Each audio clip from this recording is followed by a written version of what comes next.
The head, the tail, the whole damn thing.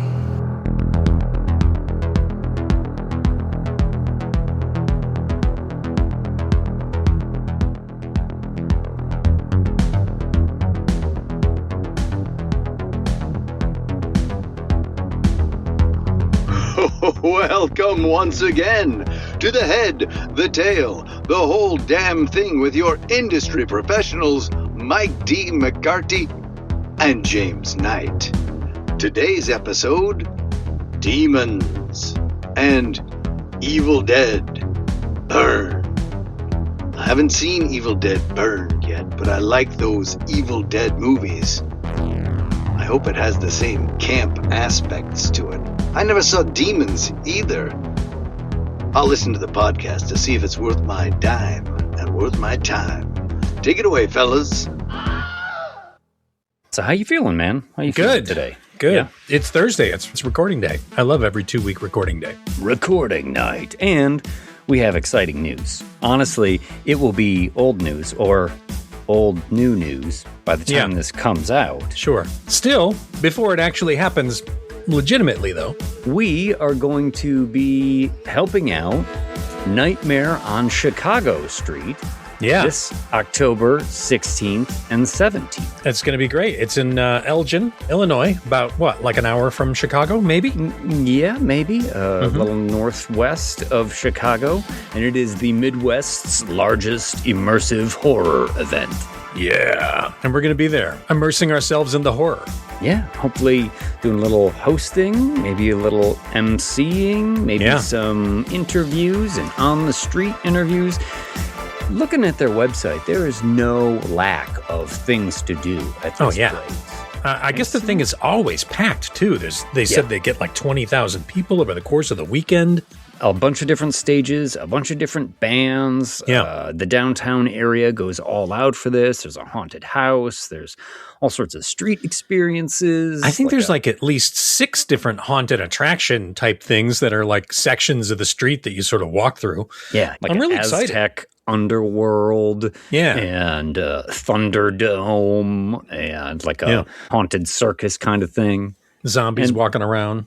You know who I'm going to invite to Nightmare on Chicago Street? Who's that?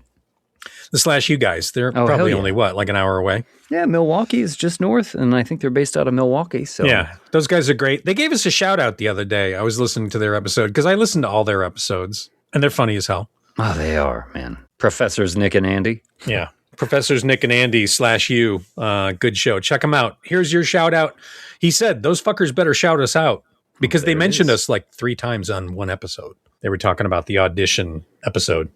Yeah, audition and obsession. I remember feeling kind of queasy that whole week. Well, because we had to watch those movies twice. Yeah. I don't feel that way this time. Yeah. I think this is a really good pairing. And, I do too. And the more I thought about it, too. I'm like, they both have finger trauma and doors. They both have rebar trauma. They both have books with Latin in them. Yep. They both have demonic possession passed on through violence. Hell yeah. They both have really eclectic soundtracks.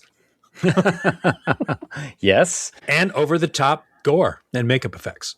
Yeah, we are talking, of course, this week about 1985's Demons, a Lamberto Bava film, produced by Dario Argento.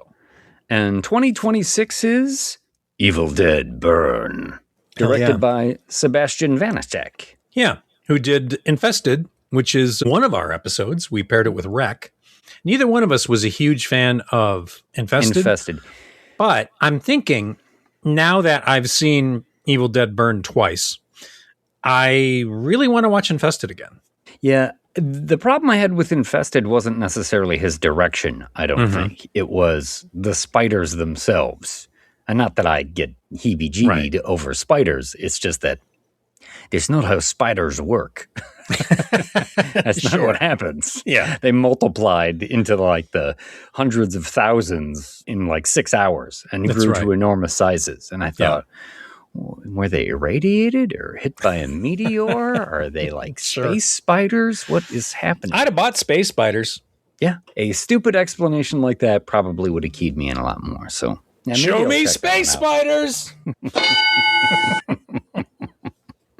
But if this is your first time joining us, welcome to The Head, the Tail, the Whole Damn Thing, where we pair a older classic, in quotation marks, genre movie, with a new release.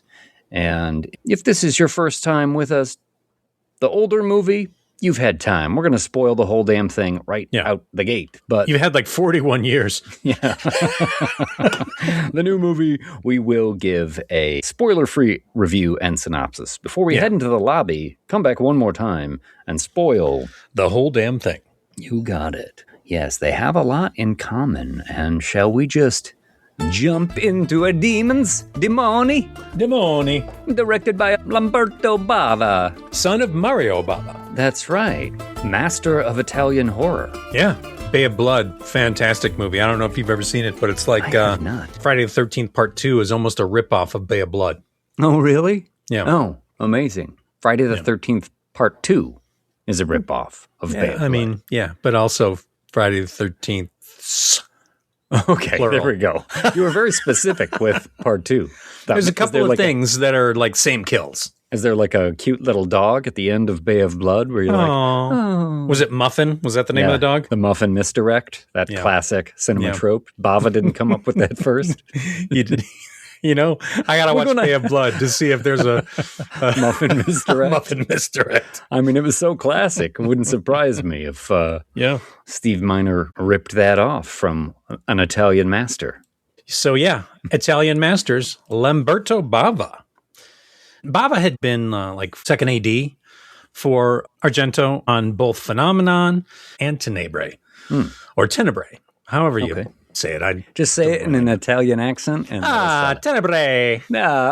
Phenomenon. Yeah. Man, doing some research for this, I was watching videos of Dario Argento speaking, and Argento, I know you said he looked like Emo Phillips. Mm-hmm. Yeah. I thought Dario Argento looks like what happens when Pinocchio becomes a real boy and then grows up to be a man haunted by his past experiences. That's pretty good. Yeah. I like that. I was sold into a slavery and had to do the show for the man at the carnival. And then I was swallowed by the whale. Feel like Jonah in the belly of the whale. Remember that song? What the hell happened to that song? You remember that song, or do you not remember that song? I don't remember that song. Oh, it's so weird, like 80s pop song. Oh. Feel like Jonah in the belly of the whale. The way you sing it sounds a little Harry Belafonte. It had a Harry Belafonte feel to it, but it was a little more 80s pop than that. Oh. Yeah. Okay. I can't remember who did it. And I'm not going to bother going to the internet to look it up. So let's go. Let's talk about Demons. Yeah. Tell me more about Demons. Listen, Demons is fun. Okay. I'm coming out of the gate. I'm saying Demons is fun. Okay. It's colorful. Okay. Now, Bava had done Blast Fighter the year before. Which Blast Fighter. Yeah. Of course, good title. Everyone knows Blast Fighter. And like I said, he'd done second unit stuff. I think he was even like a second AD on Cannibal Holocaust, maybe. Oh, God. Yeah. Okay. I mean, he's been steeped in Italian cinema for a while, right? His dad, and then working with the other masters, Deodato and Argento and all that. So, yeah, he's been busy doing it for a while. And there's another horror director involved in this movie, too. I don't know if you know. When we get to the man with the silver mask, that's Michele Soavi, or Sovi, or however you're supposed to say it. And he did Cemetery Man, and he did Stage Fright. He did a whole bunch of movies. So he's a director as well. Wow. A lot of heads of the Italian horror family coming together for this one, huh? Michele Soavi, Michele Soavi, in the belly of the whale. Okay. Well, did you do like a little write-up or a synopsis or something? I got a little something. Demons? Because, you know, the man with the silver mask, he's handing out Metropole tickets to the theater. Yes, like golden tickets. Golden tickets like to the theater. Willy Wonka tickets. And they actually did that, no lie. They actually did have somebody walk around handing out free passes to the premiere of Demons, just like that happens in the movie. So I dug up an old Metropole commercial. Oh, was this on the Mario Bava dark web? It could, yes, which is an offshoot of the Stephen King dark web. So here's a Metropole commercial. And they leaned a little bit into one of the characters in the movie. They sort of paid a little bit more attention. So, oh, okay. Lay it on me.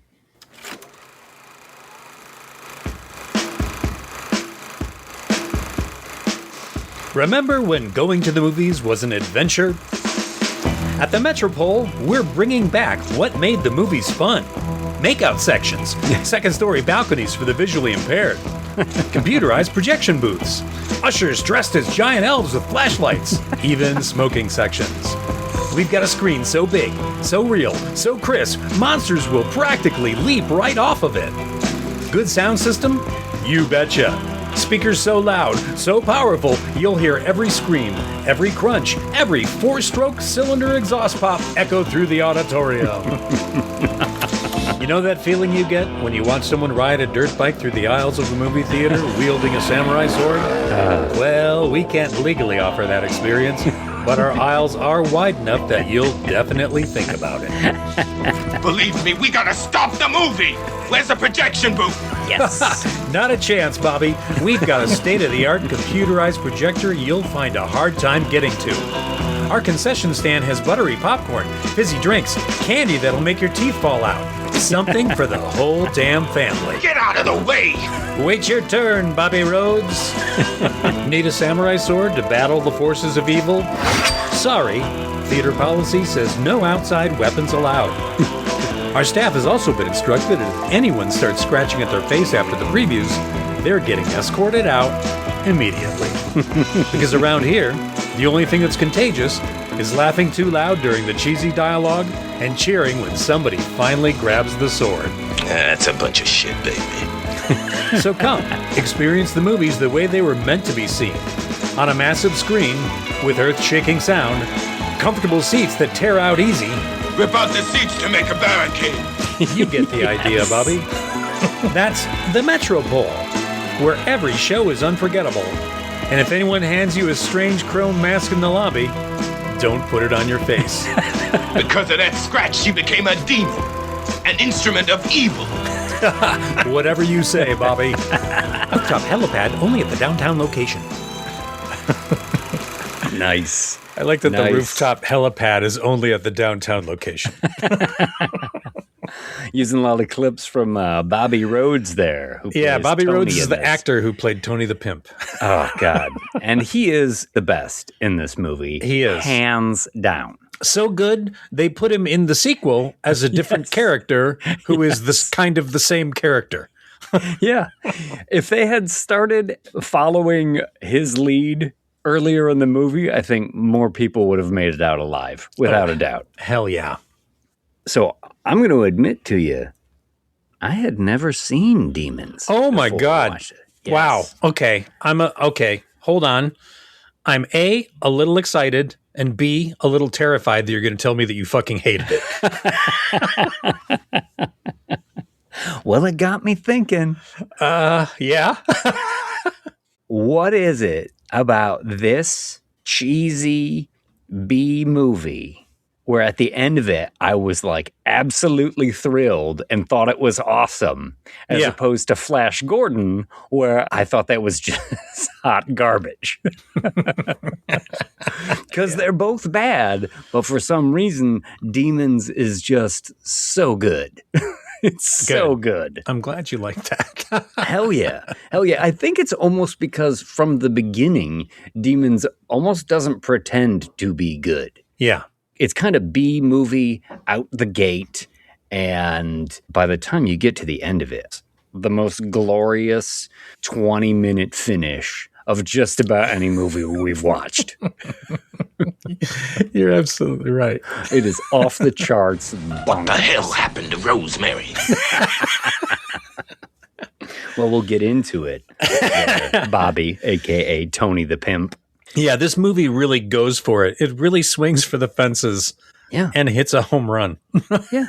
The effects are a lot of fun in this. Some super gross ones, but super effective ones. Yeah.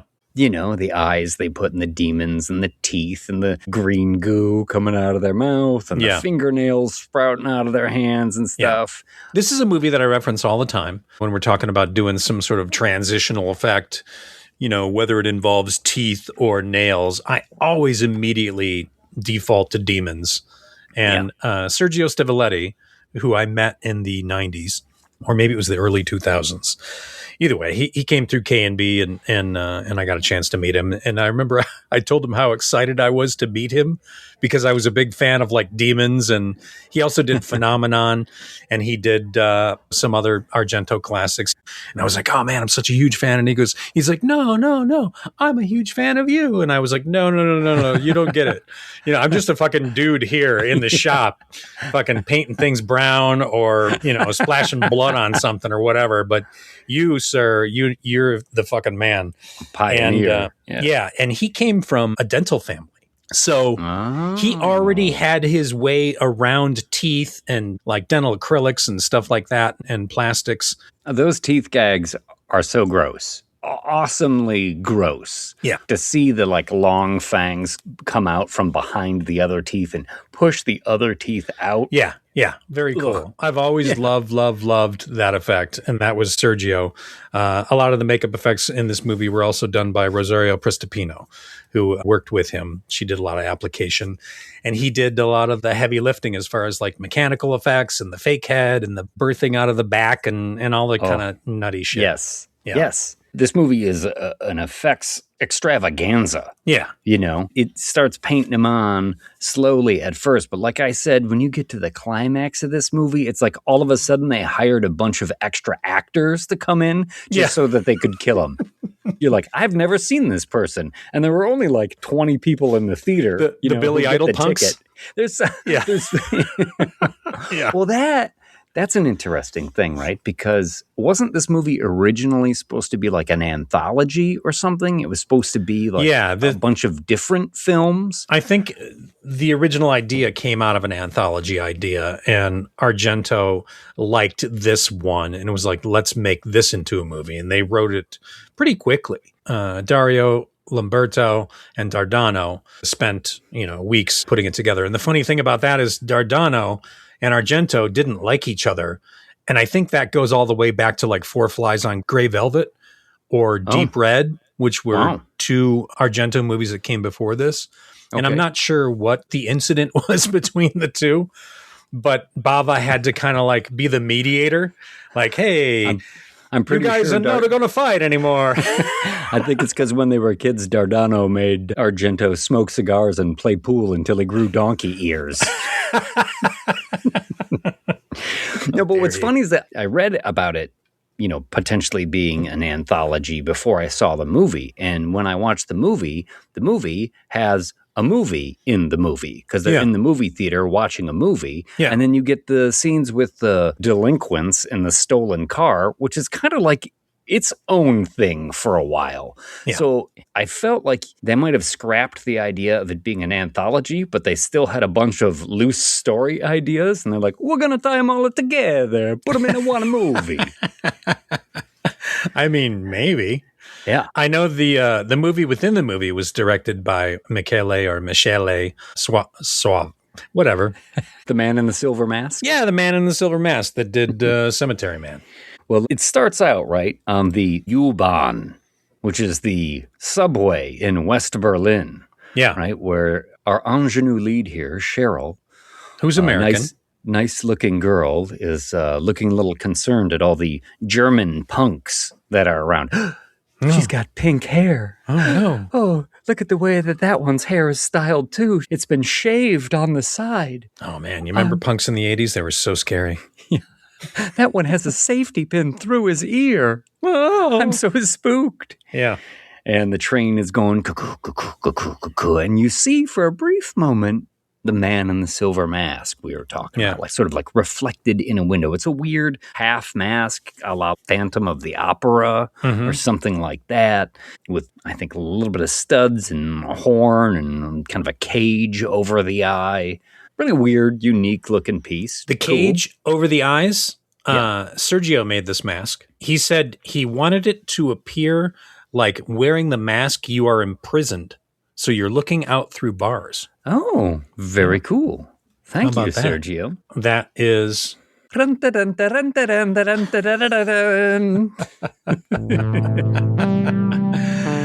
is a Sergio Stevaleri Hollywood Minute.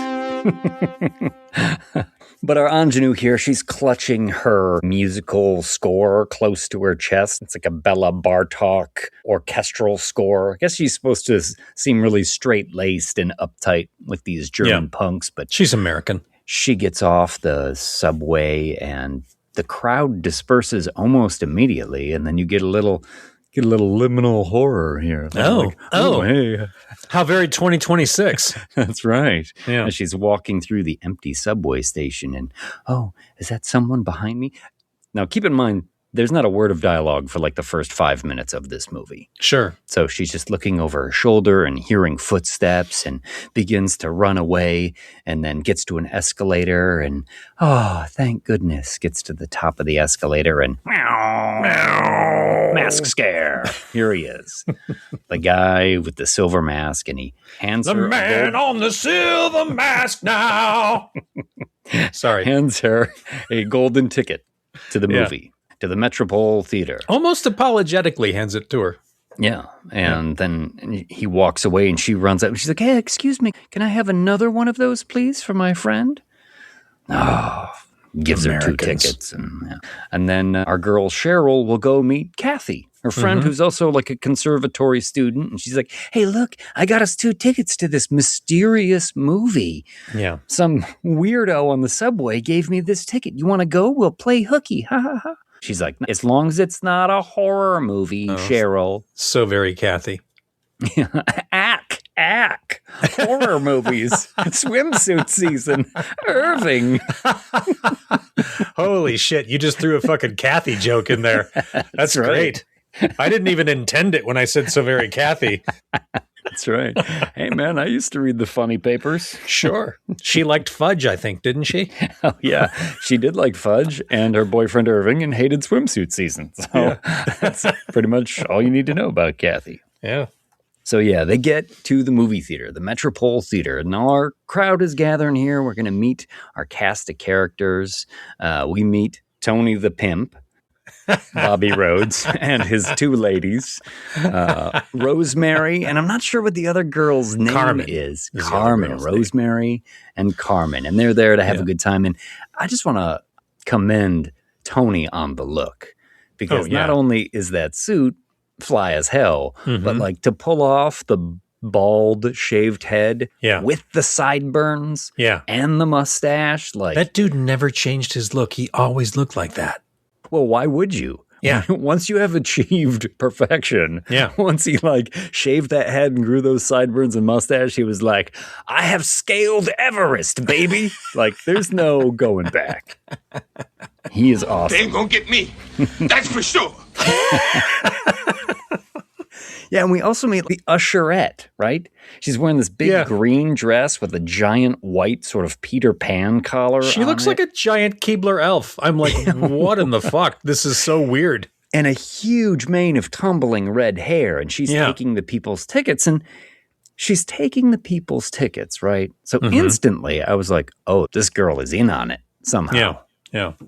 No, that doesn't necessarily track throughout the movie, but we'll get there. As this is an Italian horror film produced by Dario Argento, there's not a whole lot of logic or things that are explained. Like, why is that way? Well, the actual answer is because it's cool. We're going to move on. We're moving on.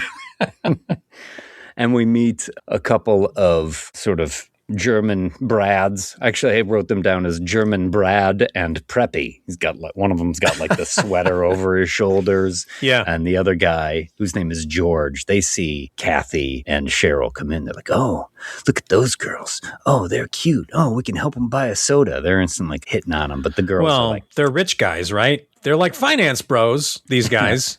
They're like Italian finance bros, but They're very much like country club bartenders, is what I thought. Like one of them works out of the caddy shack, and then George is at the German country club, like slinging drinks. But the classic rich guy move is, I'm so rich, I have an extra sweater, I just tie it around my neck. They're always bringing extra clothes to places. Well, rich guys can do it.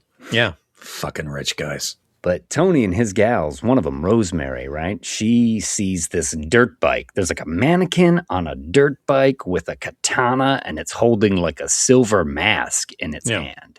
And she's like, ooh, and she picks it up and she puts it on. She's like, how do I look? And he says something like, put that down. And then she gets scratched and he's like, that'll teach you to touch things. Yes. That's a bunch of shit, baby. That'll teach you to touch things. Because, as she takes the mask away from her face, she's nicked herself. Ow. Yeah. That does suck. I picked up a random mask in a movie theater and drew blood. Gouged my face with it. Not a good scene. You could have probably has a syringe full of penicillin in her purse, so she'll be fine. So they all head into the auditorium to see the movie that they're not sure what it is, right? And there's maybe, I don't know, 30 people in this theater. Yeah. It's a great big theater. It is a kind huge of theater out. With a balcony, and there's like 30 people maybe. Like, Silver Mask dude did not do street team well enough. No, he fucking sucked. You really gotta hand those out, buddy. He was probably angry because Leon, the other mask guy, didn't show up. That's right. The guy who has the other half of the other mask. half of the mask. Yeah. Together they are best friends. My roommate did not show. But they sit down. Cheryl and Kathy sit down, and German Brad and the preppy guy are like, oh, hey, let's go sit next to him. If you get scared, you can hold my hand. I won't mind. Yeah. I love that dubbed dialogue stuff. It's so good. I just wish I could do that for a living.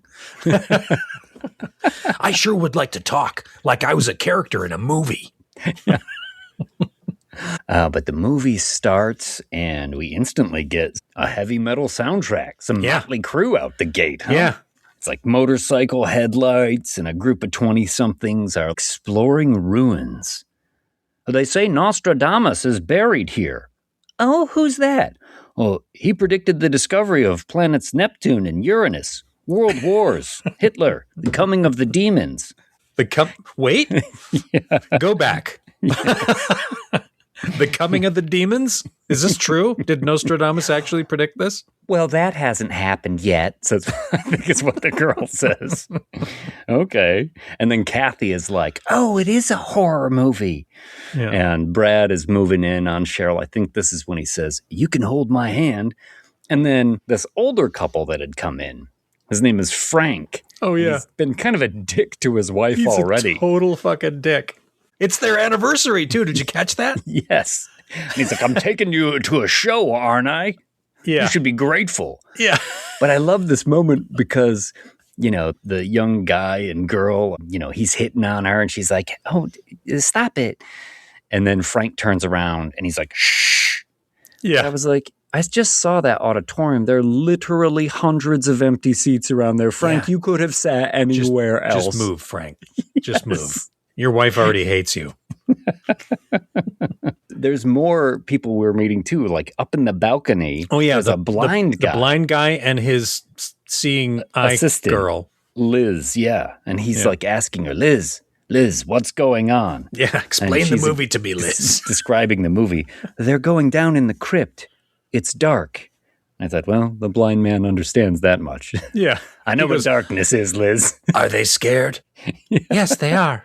And then that stranger sits next to Liz. And you're like, again, there are hundreds of seats available. I'm pretty sure. I get the feeling Liz and the stranger were supposed to meet there. Yeah. Liz is into some kinky shit, huh? Because her and the stranger start just making out. And like, not a little bit. Like, hand moving up the thigh under the skirt kind of making out. And for a blind guy, his hearing is for shit. Yes. Because they're like... They're like four horses walking in mud. Liz, Liz. What's happening? They're kissing. They're kissing in the movie. It sounds like it. And this is when in the movie they discover Nostradamus's coffin. Oh, and yeah. just pry it open. Who are these fucking people? Like, I'm not they're sure. Not archaeologists. Where are these ruins? How did they just... I mean, Nostradamus's coffin, that's a big deal. It's like 4 kids. They just kind of stumble across Nostradamus's coffin and the Book of the Demons. Yes. Yeah. Yeah. They find a book and a mask in there. Yeah. Mm-hmm. And, the book was written by Nostradamus in Latin. Let me see what it says. I love, here we got our tie-in to Evil Dead, right? Evil Latin in an old book. Demons are instruments of evil. And the other guy puts on the mask, right? How do I look? Don't do that. Whoever wears it becomes a demon. How do you know? Well, it says right here, whoever wears it becomes a demon. I laugh out loud every time I hear that fucking line. Me too. It's perfect. How do you know? It says it right here. Yeah. The exact thing that I just said. It says it right here. Whoever wears it becomes a demon. How do you know? It says whoever wears it becomes a demon. That to me is like straight up comedy, right? Yes. That's like out of the Naked Gun. Naked Gun. Absolutely. It's absolutely a Naked Gun type joke. And then Tony's version of it later, because he's seen the movie. Because of that scratch, she became a demon. An instrument of evil. Just like in the damn movie. Because when the guy takes the mask off, we're talking about in the movie here. When that guy takes the mask off, he also gets scratched. And Rosemary, next to Tony, is like, oh, shit, just like me.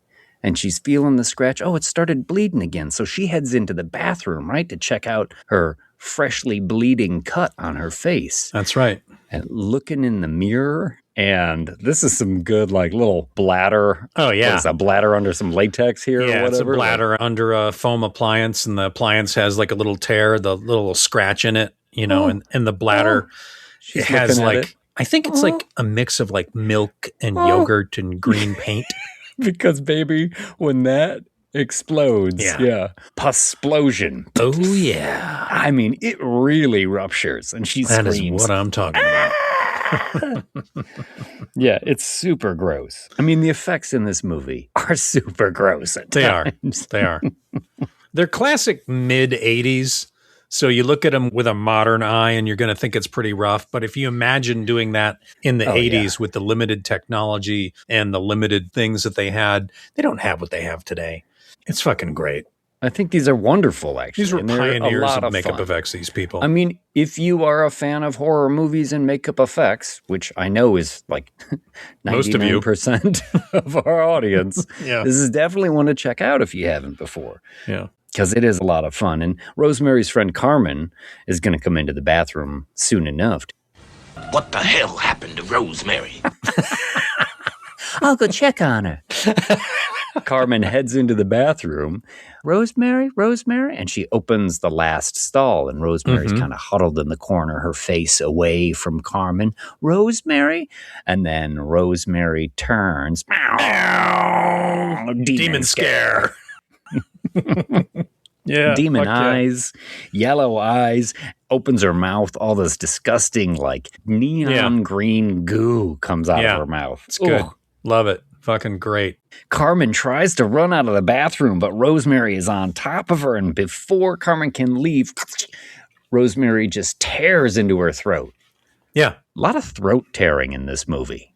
Throat tearing was popular in the 80s. I don't know if you remember. Go-to demon move, Just like all sorts of throat tearing going on. We must use the nails on the hands. They are like knives. Carmen's holding her neck, screaming, and she runs like behind the movie screen, not into the house, not into the lobby, not where anyone could somehow found her way into the... I'm bleeding. Let me get to the most remote place in the movie theater. I'm lost and confused. People aren't supposed to go back here, right? Maybe there's a first aid kit. But she's screaming, but no one hears her because the movie is now having a moment, like a horrible moment too, where like a woman is in a tent and the knife is coming through the tent and she's screaming. So people up close can't hear stabbings and blood. Yeah. Screaming. Yeah. There's just so much chaos and commotion. And as the knife kind of cuts through the tent in the movie, Carmen comes bursting through the actual movie screen, holding her neck and bleeding. Pretty good effect. Fucking cool. Yeah. This is a cool little moment. I dig it. Hell yeah. And then Tony runs up there to save her. Will you get out of my way? What's the matter with you? Holy shit! She's a friend of mine! Yeah, she doesn't look good, and she is bleeding from the neck, but Tony's like, not going to put any pressure on it. No. Like, basic first aid skills are not this dude's forte. I think Tony's first thought is, she's got my money, right? Let me check the pockets. Did you leave your purse at the seat? Crowd is spooked and looking at Carmen as she's sort of on the apron of the stage in front of the screen. Mm-hmm. And they're like, oh, look at her fingernails. Yeah, this is where we get the Sergio Stivaletti effects with the growing fingernails ripping out of her fingers, which is cool. Yes. And the teeth, the human teeth being pushed out by the demon teeth. A little close-up of the lips. Yeah. Just a great little reveal by this actress here, too, who like has her head down and just slowly brings it up so you can see her yellow eyes and the green goop. And everything. It's totally cool. And then this puppet head. How about this puppet head? Yeah, with the big weird tongue thing that shoots out of it for a second. Yeah. Like, whose idea was this? And how does that correlate to anything else? It doesn't matter. It's cool. It doesn't. Yeah, they just did it, and it is cool, and it's gross. You're like, huh? Okay. So the crowd is freaking out now. Ah!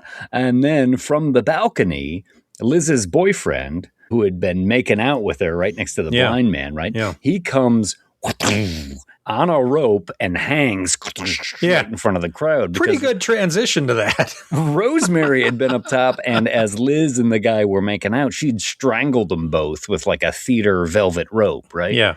And then sends him crashing over the side, so he's hanging. Oh, God. Everybody is fucking freaking out. Pandemonium in the theater. And this is when we get that tooth gag from Carmen on the stage. Yeah. Oh, yeah. Gag indeed. So fucking cool. To see the teeth in the mouth get pushed out by the goopy fangs that come right with behind like them. Drool. Oh. And the lip has like a wire mechanism that's pulling the lip up just a little bit. So there's a little quiver to the lip. He was totally inspired by American Werewolf in London. And this is a young guy. This is like 18-year-old, 19-year-old Sergio. Really? Yeah. He's that young, huh? Oh, wow. Yeah. And he had only done Phenomenon, I think, prior to this.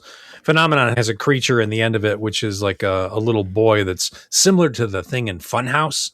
Okay. It's got like a weird fish mouth and some strange teeth. It's cool. It's creepy. And it's on like a little person, I think, not a child, but it's made to look like a severely deformed child. It's interesting. Well, the array of effects that they apply to Carmen in this moment, from the fingernails to the eyes, the goop, the big long tongue, now the teeth coming out. I mean, she's going full demon deadite, having a hell of a time here. Yeah. Tony's like, we got to get the fuck out of here. Like, good idea, dude. So people start running, but Frank is not quick enough.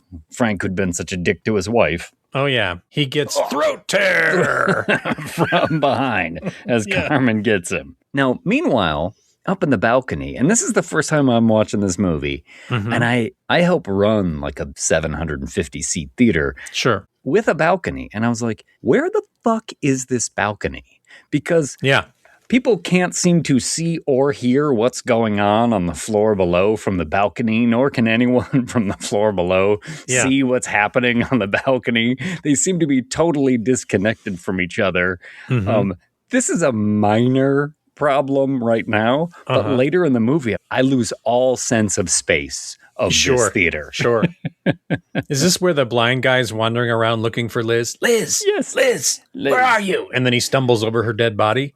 Yeah, with more throat trauma. Yeah. And then the demon like surprises him.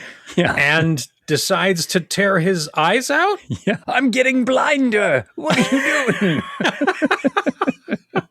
Yeah, these demons are pretty great, but yes, goes for the one part of him that's already useless. That does not matter, yeah.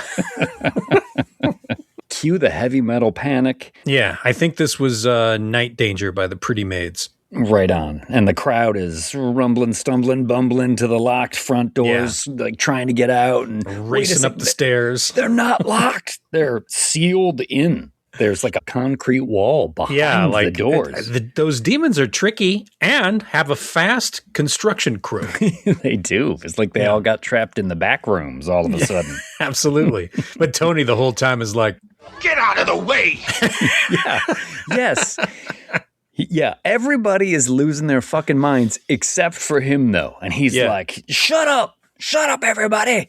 Look for the emergency exit. And they're like, oh, what a great idea. Another exit. Instead of just like slamming their head against the concrete wall. They're like, another way out? I didn't think about that. Thanks, Mr. the Pimp. Mr. the Pimp. The people scatter. And then, they go look for an emergency exit. But you know where the emergency exit is not? In the fucking office. I don't know why this woman in the blue dress. Everybody races down the hallway. She stops, turns around, looks at an empty room, takes like 2 or 3 stutter steps, and then goes, I'm going to go in this room and look. Yeah, I got to check the lost and found before I go. I wonder if there's any sunglasses in here. There are not sunglasses in there, but there is Rosemary Demon. Who grabs her from behind and scalps her. Yeah, this is a nasty thing. It's a nasty Apparently thing. The actress playing Rosemary Demon was a little freaked out and a little wound up by doing this. Yeah. Really? She was like, I kind of needed to take a moment to like ground myself because it was kind of freaky that she was ripping this woman's scalp off. Yeah. It's and cool she kind of got into it. Awesome. Well, as she's doing that to this poor woman, Preppy and German Brad see her doing this in the office. So they slam the door and then they move like the vending machine, right? Like a Coke machine in front of the door to seal her in there. This is where Demon gets fingers slammed in the door. That's right. Much like film 2. Squishes the demon's fingers in the door. Perfect. Yeah. You would say Demons is not going to waste any opportunity, but when we get into our second movie, then you realize what it looks like when a movie does not waste any opportunity to skeeve you out. Yeah. And this is when I think Tony connects the demons to the movie that was playing. Like they said in the damn movie, you heard them. That's right. My girl cut herself on the mask and turned into a demon. Believe me, we gotta stop the movie. Where's the projection booth? Yes, upstairs, says the Peter Pan usher. Yeah. Right? Again, I'm like, she's got to be in on this somehow. Sure. But she looks just as freaked out and confused as everyone else. Yeah. And again, Tony is the only one who's taking any sort of command in this. So you're like, fuck yeah, you're right. Let's stop the movie. They all run up. They bust open a couple doors into the projection booth, but there's no one in there. Yeah. It's all being run by computers. Yeah. Yeah. Okay. This is giving a little Halloween 3 Season of the Witch right now. I was thinking that as well. Where it's like, we've got demons and Nostradamus and some sort of ancient magic. And then it's like, no, there's computers up here somehow tied into this. That's right. Not crazy about this choice. Totally. Fuck off. We got to shut off the damn song. We gotta get up there and stop the movie. Well, they bust the shit out of these projectors, right? Punching through the projectors and tearing the film out and destroying everything in there. And then it cuts to the actual auditorium where you see like the film sort of get pulled out and then it says fine primo tiempo on the screen. Does it? As it freezes. Yeah, it freezes. Uh-huh. And it's the end of the first half, which is the end of the first half of the movie. That's really cool. I didn't even notice that before. Yeah. Wow. Yeah. It's got like a whole sort of meta thing going on throughout the whole thing, which Actually, I kind of dig. Fuck yeah. Because now we cut to those German delinquents, 4 of them in a stolen car driving around Berlin. Yeah. Yes. And this is when I was like, wow, I feel like I've seen like 3 different movies at this point. Yeah. We've seen the one where Cheryl goes to the movie theater. We've seen the movie in the movie. And now this is completely disconnected. Yeah. For the They're moment, snorting right? Coke out of a Coke can. Yeah. Meta, indeed. And yeah, gosh, the girl in the back looks like she's about 13 years old. Yeah. Really kind of disturbing. She's super disturbing looking. Yeah. You know the funny thing about the girl in the back, though? What's that? Is that I think her name is Bettina, and she ended up marrying one of the guys in the car. Like, fell in love and married one of the guys in the car. Really? Was it Ripper, the guy who looks like young Chaz Palminteri? He really does. Yeah, wow, that's good. I was going to say Italian Tony Danza, but that's like saying a... That's redundant. You're just saying the same It's thing. absolutely redundant. Italian Tony Danza. Wait, no, you're right. It's fucking young Chaz Palminteri. Yeah. With like spooky eyes. Ripper. Yeah, they're going around driving too fast, trying to avoid the cops. But meanwhile, the people in the theater figure out, okay, it's not the movie because the blind man, now with 80% more blindness, comes stumbling towards them, his eyes gouged out.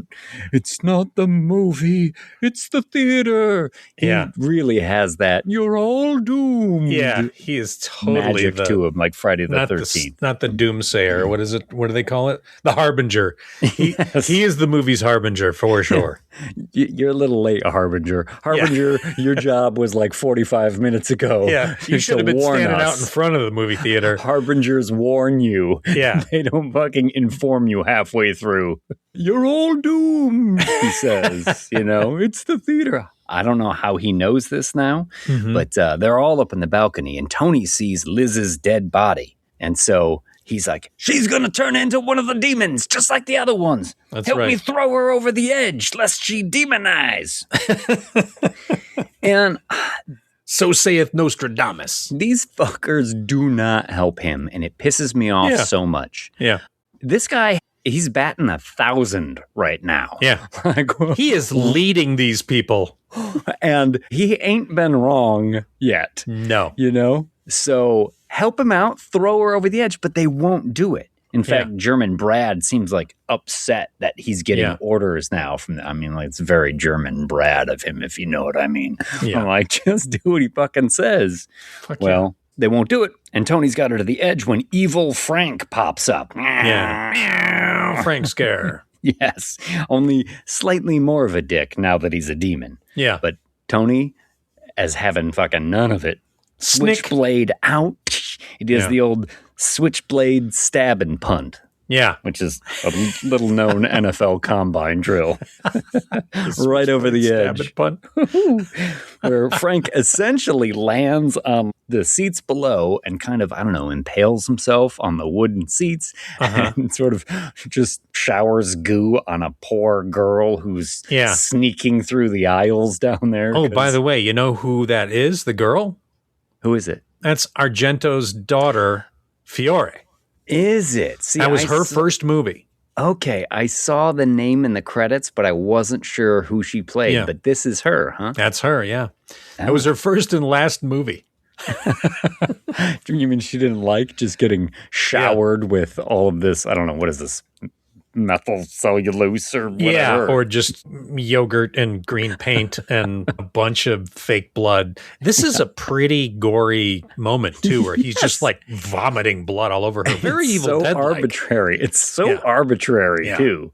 Yeah. Like, you didn't need to do this, but why waste a moment? Right? Yeah. So Tony is taking control up on the balcony. He's telling everyone to barricade the doors. I get it. You're up on the balcony, right? In the geography of the theater, I understand this, right? Now, no one's getting up there if you barricade the doors. Great. Sure. But as he's doing this, Liz rises from the ground, demonized. Yeah. Because they didn't throw her over the edge like Tony fucking said. That's and she tears a chunk out of his thigh. God damn it. Son of a bitch. God damn it. And then Liz's well-hung boyfriend pops up. And I say well-hung because he fucking went over the edge and was hung his neck earlier. Yes. Yeah. And he digs into Tony. So then Tony That's a bunch of shit, baby. it is a bunch of shit, Tony. You are right. I don't know if he jumps or he falls over the edge. So all three of them are hanging over the edge, and Tony is getting et. Yeah. This is kind of badass, too. Like 3 people dangling from the rope. Yeah. It's got a lot of stunts in it, much like Evil Dead Burn, an action horror movie. Sure. Yeah, they both have a ton of stunts. But, well, now that Tony's going over the edge, now German Brad is like, I guess I'll help you out. And he fucking cuts the cord with the Tony switchblade. Yeah. Rest in peace, Tony. Man. You should have made it. There's no justice. I agree. Tony should have been the guy that lived at the end. They ain't gonna get me. That's for sure. Well, yeah. Sadly, they did. Sorry, Tony. Yeah, the crew's tearing the seats out and barricading the balcony. And the delinquents, meanwhile, have pulled up next to the theater, kind of hear the commotion. They're still doing coke out of the can when Polizei, the German police, pull up next to them. Polizei. Right? Oh, there you go. Polizei. Wasn't sure what country we're in. Yeah. Italy or Germany. I don't know either. Most of this was done in Italy on stage, except for the exteriors, which were all done in Germany. But the delinquents flee the car. You know, the cops are trying to chase them. The delinquents run around a corner of the theater, and one of the doors, mysteriously opens. Back doors. Oh, let's go in here, right? So they go in there, shut the door. The cops come around the alleyway. They're like, where'd they go? They don't find them, but they do find blind Werner, who's crawled his way out there. Yeah. He pops up. Werner scare. Shoot him. Shoot him. And the hand closes over the gun. And I'm like, here it comes. Here it comes. Bam. Yeah. Blown apart hand scare. Yes. So, the delinquents have made it into the movie theater, and they're at the main floor. You know, everybody else is up in the balcony, I presume, although it gets a little wishy-washy here in a bit. But the delinquents find, hey, what's this room that's been sealed up with the Coke machine? What's behind that? I mean, we know they love Coke because they've been snorting it out of the can. And this is no joke, Mom. They literally had cocaine in a Coke can with a straw, and they're all passing it around. And at one point, they spill it on the girl's boobs and then use a razor blade to get it off. Yeah, it's an uncomfortable scene. I decided to skip over that one. It's a moment. But they move the Coke machine to check out what's in there, and they don't see anything. But Nina, who is the sort of teenage delinquent we're talking about, stays behind to look at herself in a mirror and think about her life choices, I think, before she puts on decides to put on some lipstick, and then meow, scalp scare. The scalped demon comes out. That's and right. Where does she grab her? Show me the throat. Yeah, from behind, Nina screams, and the delinquents see all these demons coming up the stairs towards them. Glowing eyes, the shadows, they're backlit. They had some cool reflective paper that they used, kind of cut into eye shapes and glued over the tops of their eyes. Oh. So that when they hit it with a light, as they were all coming up, it just gave them these glowing eyes. It was cool. It's not like lenses that they're wearing. It's like paper. Okay, cool. And then there's a little bit of haze and some backlighting. This is a great shot. It is. But the gang upstairs in the balcony, they hear, I don't know, gunshots or the noises of the delinquents, and they decide that help is on the way. So they start taking apart the barricade. Yeah. Maybe not a great idea. No, not yet. You just wait for fucking help, you know? Yeah. Well, German Brad is not happy about them taking down the barricades. Now, the delinquents, and this is what I mean, the delinquents now are down on the main floor of the theater, around the seats and the movie screen and everything. The rest of the people are up on the balcony. Why can they not just shout down to them or shout up like, hey, watch out for the demons? Hey. Or, what are you guys doing up there? Yeah. Or, is that 3 people hanging from one rope? What's all this gooey stuff on the floor? Yes. And then up in the balcony, somehow the demons come up through the wreckage of the barricade. They've been, I guess, tunneling through the wreckage of the chairs.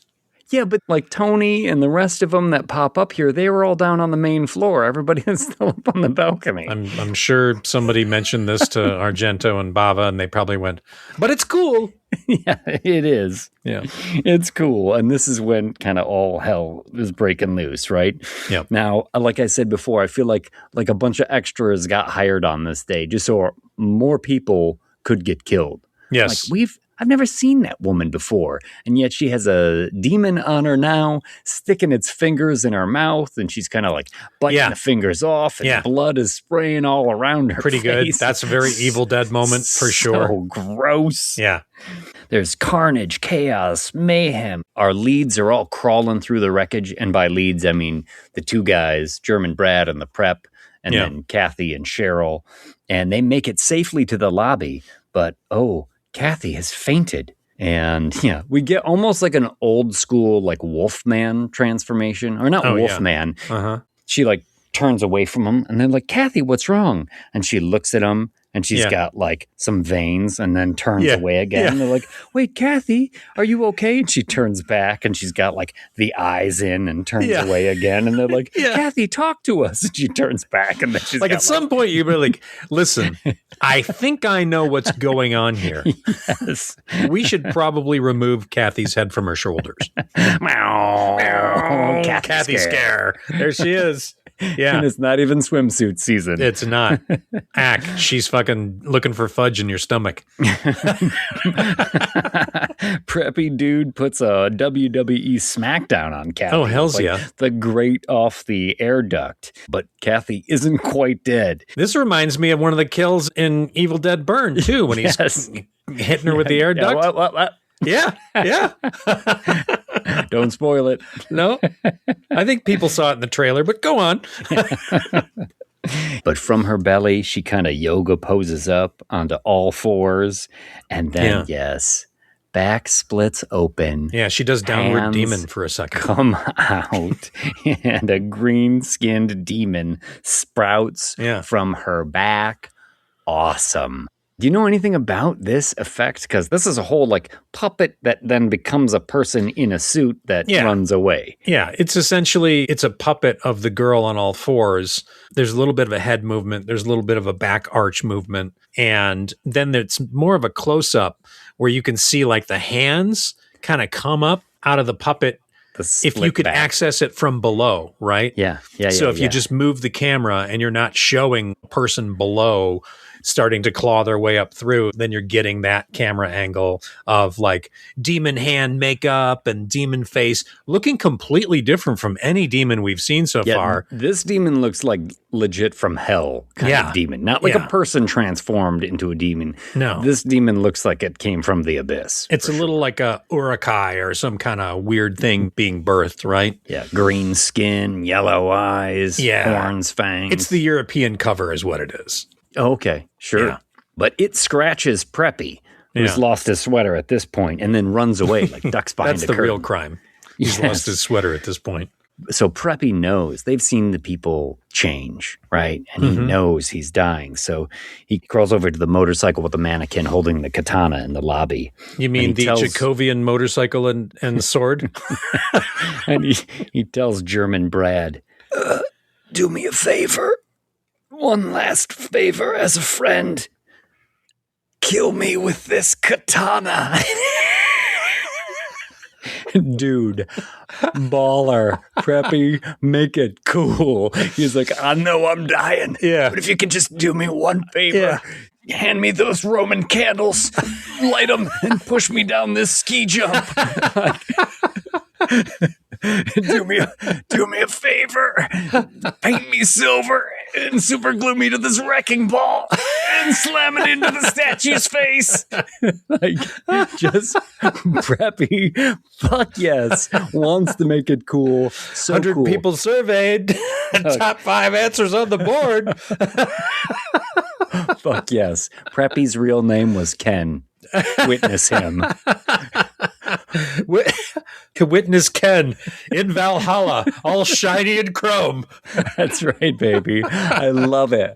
I love the character journey. He was just like the fucking Caddyshack country club asshole. And in the end, he's like, do me a favor. Kill me with this. Show me katana death. Chairman Brad takes the katana as Ken turns and then slow motion slice Shogun Assassin blood spray. Yeah. All over the lighted stage next to the dirt bike, the Honda 350 XLR. Preppy got the notes about the heavy metal soundtrack, and he was like, fuck yes. Yeah. He's like, this is the way how to go. We're going out. Yeah. And this is when we get the best part of the fucking movie. Oh my God. Yeah. Pretty much from when that demon sprouts from Kathy's back to the end of this movie, it is just blasting it up to 11. Yeah. Cheryl, aghast, has wandered away back into the theater because she's smart. I will say criticism of this movie is that Cheryl is completely fucking worthless in this movie. Completely useless. Yeah. But German Brad hops on that dirt bike with the katana for the dopest, most iconic balls out. Crank up the metal. This is except Fast as a Shark. Oh, down the aisles, slaying demons with Japanese steel, full throttle, multiple passes, riding over seats, wreaking holy havoc, fucking triggers the body count multi-ball. Michael Dudikoff, eat your fucking heart out. This motherfucker is just laying waste to demons, man. It is awesome. Oh. And they shot this over 3 days.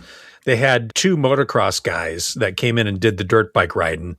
Fuck yes. And they just took so many takes of things. There's nothing but stunt people in here. They had 30 stunt people. It's glorious. In demon makeups and riding over the seats. I mean, you watch it and I'm thinking, I don't think that's physically possible.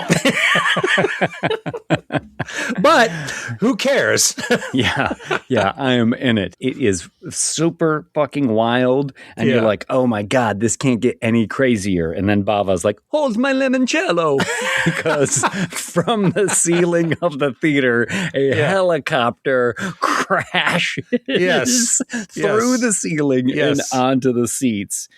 Oh, the pilots are dead. The that had to take you by surprise, too. Holy shit. No, trust me. I'm riding a nice steady wave of 6. Yeah. You know, before the demon pops out of her back. And now I am like fucking 8. This is like what you want all the way. This movie's totally what you want. Fucking way. The helicopter's down. The blades are bent. The pilots are dead. Yeah. Certainly it's broke. It's busted. You can't fly in it, but it doesn't stop German Brad. It's still a weapon. From flipping some switches as demons approach. And they get helicoptered. Just like choppered up. Yeah. If only it was as crisp and clear as Helicopter Zombie and Dawn of the Dead. Oh, yeah. It's not quite, but like 2 demons get sliced across the belly by, one of the bent blades. One of the bent blades takes half of the one that was birthed out of her back's head off. Nice. Is that what happens to it? Oh, I'd kind of lost track of it. I'm pretty sure it's that one because it has like a more monstery look, and then all of a sudden, boom, half the head is gone. Oh, fuck yes. Yeah. Fuck yes. And now safe, Cheryl and German Brad notice the hole in the ceiling, and Brad finds a grappling hook in the wreckage because of the helicopter. Every helicopter comes equipped with a harpoon gun, a grappling hook, and a winch. I don't know if you know that, but it's standard issue. And German Brad police force helicopter knows exactly how to use it. He just grabs it. His shirt is ripped up now. Yeah. He's all fucking oiled up and muscled. Yeah. He's gone from like country club bartender to fucking last action hero now. Completely. He's just like, hang on to my waist, and he fires the grappling hook up to the hole in the ceiling. This is like a movie poster. It's a little like National Lampoon's Vacation movie poster, right? It is that fucking crazy and stupid and amazing. Yeah. They winch up to the hole in the ceiling, and then on the roof, they get confronted by Chrome Face Scare. The original Man in the Mask, right? Yeah. But Cheryl stabs him in the back with the grappling hook. Like, yay, Yay, I'm useful. I'm useful. Well, Yay. well done, I did Cheryl. something. It's shake and bake, and I helped. And then they don't just kill this guy. Yeah. I mean, they do. They knock him prone, and then as he's struggling, they use an iron bar. Cheryl and Brad have an iron bar, and to they just apply leverage in press it science against his fucking neck and head to slowly force him onto some jagged rebar. Yeah. Like through the eyes. Yeah. Like, fuck, you didn't just kill that guy. You could have knocked him through the hole to his death. Sure. Instead, they're like, hold him down. I got something special for him. I'm going to pierce his head on this jagged rebar. I'm going to need leverage. Put your foot here. Yeah. I'm going to pull the bar down against his back as he's trying to get up. Fucking barbaric. He goes from like country club bartender to action hero to Genghis fucking Khan. Just, how do you like me now, Cheryl? They are totally having babies. Yeah. As soon as they kill the man, they hug. I'm like, Jesus. I felt like they should have done the Predator handshake. Like, good job. Like, fuck yeah. Let's get out of here. That would have been great. From the rooftop, they see that the world has gone mad, right? Yeah. Demons everywhere. Oh, shit. Yeah, because the blind one had gotten out and turned the cops. So in the matter of an hour, unless it was a wide release of the movie, in which case, maybe it was not the movie. It's the theater. It's the theater, right. Says the blind man. Well, they take a ladder to the ground. There's fires. There's gunshots. There's heavy metal. There's heavy demons metal shaking the playing, cages. Fucking Demons, the movie. Where you been all my life? Yeah. It's the apocalypse. Bravo. Packs of demons give chase. Run, Cheryl. I can't. Back to being useless. Yeah. Fucking Cheryl. Come on, Cheryl. And then, I don't know, is this a random family of Americans who are on vacation with Germany? With assault weapons? Yes. A Jeep pulls up with a blonde family. Yeah. Like a bald dad and like, I don't know if it's a teenage daughter or a young wife, and then like this like toe-headed 12-year-old boy. Who's got like a peanut butter and jelly sandwich and an M16 or something. Well, no, I think it's a shotgun because he's firing a shotgun from shotgun, killing demons, just as Jesus intended. And the girl is like, there's more weapons down below. Yeah. And Brad and Cheryl are like, fuck yeah. Yeah. And the blonde chick says, welcome aboard. And the dad gives them a little 11th hour exposition. Yeah. We're headed west to start a new life. We've seen some lights over there. We're hoping it's safe or it's something or other. Roll credits. Yeah. And that's... Oh, meow. Cheryl scare. Yeah. She turns into a demon. Does the little kid shoot her? Blows her away. Yeah. He does. Yeah. I think with the peanut butter sandwich in his hand. Yeah. The Jeep drives off. Yeah. And that is the end of Demons. I think we already know how we feel about demons. Hell yeah. It's what you want. It is an 8. It is 8 demon masks from me, for Hell sure. yeah. It's 8 demon masks from me as well. I mean, the effects are fun. We mentioned it. They look a little dated now. So what? 85, I think, is when this came out, or 86? Yeah, they made it in 84. It came out in 85. So they're fun.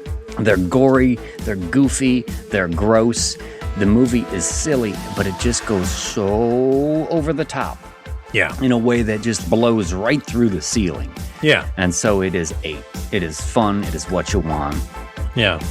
But we've got another whole movie to talk about, and they have plenty of things in common. A good double feature. A good pairing this time. Yeah, great pairing. We'll head into the lobby, and then we'll come back, and we'll talk about Evil Dead Burn. We will feel the burn. We will feel the burn. We'll be right back after these messages. Let's all go to the lobby. Let's all go to the lobby. Let's all go to the lobby to get ourselves a treat. Delicious things to eat. The popcorn can't be beat. The sparkling drinks are just dandy. The chocolate bars and the candy. So let's all go to the lobby to get ourselves a treat. Let's all go to the lobby to get ourselves a treat.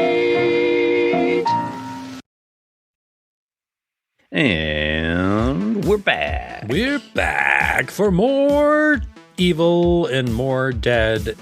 And more burning. I was just on Amazon looking up dirt bikes, and it said dirt bike purchasers also bought, and it had katanas. So obviously, the algorithm is working for me. Yeah, the algorithm is absolutely working. You know, I was thinking, though, on the break, a little bit more about Nightmare on Chicago Street. Oh, sure. Mm-hmm. You know who else we should invite? Oh, I know where this is going. Yeah, the girls, you're absolutely right. The girls from I Want to Be in the Sequel, because they're just east of Chicago. So, yeah, we can have all of our podcast friends meet up for Nightmare on Chicago Street. You know, they just did Days of the Dead in Indianapolis. Yeah. And they did a live show from there, I guess. But I love those girls. They're great. They're fun. I do too. Yeah. And they're funny as hell. So it's a good listen. As hell. If you haven't listened to I Want to Be in the Sequel, give them a listen. Absolutely. But we're here to talk about 2026's Evil Dead Burn. We're here to feel the burn, baby. Did you have the chili dog when you went to the movie? I did not have the chili dog. The Evil Dead chili dog is what you're talking about? Dead by dog? Yeah, we posted that on our Instagram, I think. We did. Yeah. Dead by dog. Yeah. They missed some names in there. They could have gone with some other names for sure. Yeah. The Necronama dog. That a good one. It would have been nice if it had like a black bun. You know what I mean? Oh, yeah. Like they could have like done it up a little bit and then maybe cooked it a little bit too much. So it got that charred. weird, like crispy hot dog skin, like it'd just been on the roller for I think like a that would have just long. been confusing to the 15-year-old that's taking your, what do you want? You want butter on that? You look at the end of the hot dog, you know, where it has that little hot dog butthole, the little like, where the little hot dog butthole. Yeah. You know what I'm talking about. I know exactly what you're talking about. But instead, it's like a face, like human face kind of poking out. So Evil Dead Burn. Evil Dead Burn. This is a sequel to Evil Dead Rise, right? Yes and no. I mean, it is its own movie, but it ties to Rise. Yes, it is part of the Evil Dead world that they are building here now. Which essentially is the 2013 Evil Dead, Rise, and this. They're looking at the Ash trilogy and the Ash TV show as sort of its own thing. Sure, although there are some little Easter eggs in Evil Dead Burn. Yeah, but I think they're just that. I think they're just Easter eggs. Easter eggs. Yeah. They're not trying to say that these characters are related. Sure, and with no spoilers, the tone of the movies is much different than those old Sam Raimi films. It is much different, and the TV show that followed it. Yeah. Yes, this is directed by, like we said, Sebastian Vanacek, who had directed Infested, and he's putting his own spin on this. Yeah. And you know, he was discovered, like Sam Raimi saw Infested and went, I like this. Sure. So, you know, the team reached out to Sebastian, said, hey, do you want to pitch Evil Dead? Sebastian came up with his own idea. He had like an hour, like, this is what I want. Came in, the full story idea, everything mapped out, and they went, you've got the job. Amazing. Yeah. Amazing. I saw an interview with him on the press tours and stuff where they said, like, what is it that you want people to feel when they get out of the movie theater? And he was like, I want them to exit the movie theater and just go,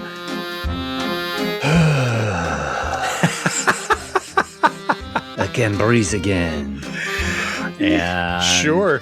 I think in that relentless spirit, I have matched, I think, the director's intent with my own little synopsis for you. So, okay.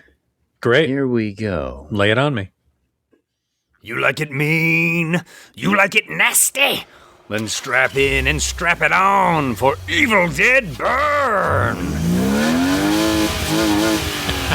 Evil Dead was originally the brainchild of Sam Raimi, but this child has grown up, sharpened its nails, put on a French accent, and is ready to punish.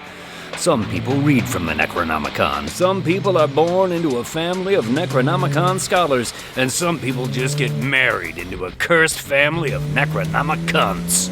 You think you got problems with your in-laws? Whoa, baby, you got nothing on our girl Alice. Ever looked at something and wondered if you could hurt yourself with it? Stabbed, stomped, skewered, shivved, sliced, strangled, brained, boiled, blasted, and burned. The Evil Dead burned. It's got it all, and once it goes to 11, tears off the knob, and sets it on fire. Wait a second, was that a funny bit? Fuck it, baby, we're hitting the gas. And then pouring that gas all over it. Grab a light, grab the family, and let's fucking go! Fish hooks, fountain pens, hammers, tongs, chainsaws, weed whackers, candlesticks, car doors, corkscrews, kebab skewers, fire extinguishers, toilet tanks, rebar, razor blades, seat belts, shower curtains, picture frames, wine bottles, shards of glass, and knives, baby. Can it hurt you? Evil Dead Burn is gonna try. Can it not hurt you? Fuck it, baby. Evil Dead Burn is gonna try. Wait a second, is that a metaphor? Fuck it, baby. This pedal is only going in one direction, to the middle. Give us a smile, Deadites, and try not to get the tender bits stuck in your teeth. Will Alice and her friends be dead by dawn? What's French for? The fuck if I know. Evil Dead Burn. Rated fucking R. Hell yeah. Mike, are you taking the ride with Evil Dead Burn, or are you going to punch out and try and jump to safety? That was good. I always love that, for the audience out there, they assume we probably work at these together, but we do not idea know what the other person is going to do or come up with. And it's always a fucking wonderful surprise. Well, yes, this movie is relentless. It is relentless. And I was, I guess, not surprised to hear the director say that he wanted people to just be like, oh, when they come out of the movie theater, because once it gets going, it is the meanest, most punishing. Yeah. It's not the bloodiest, and the director said that. He didn't want to make it the bloodiest Evil Dead movie, but I wanted to make it the most violent. Yeah, sure. And he did make it the most violent.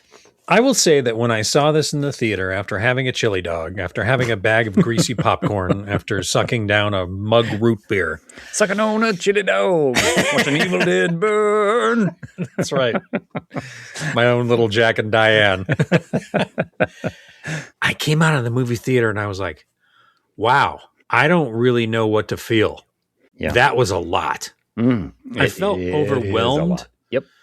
And I kept thinking, did I like that movie?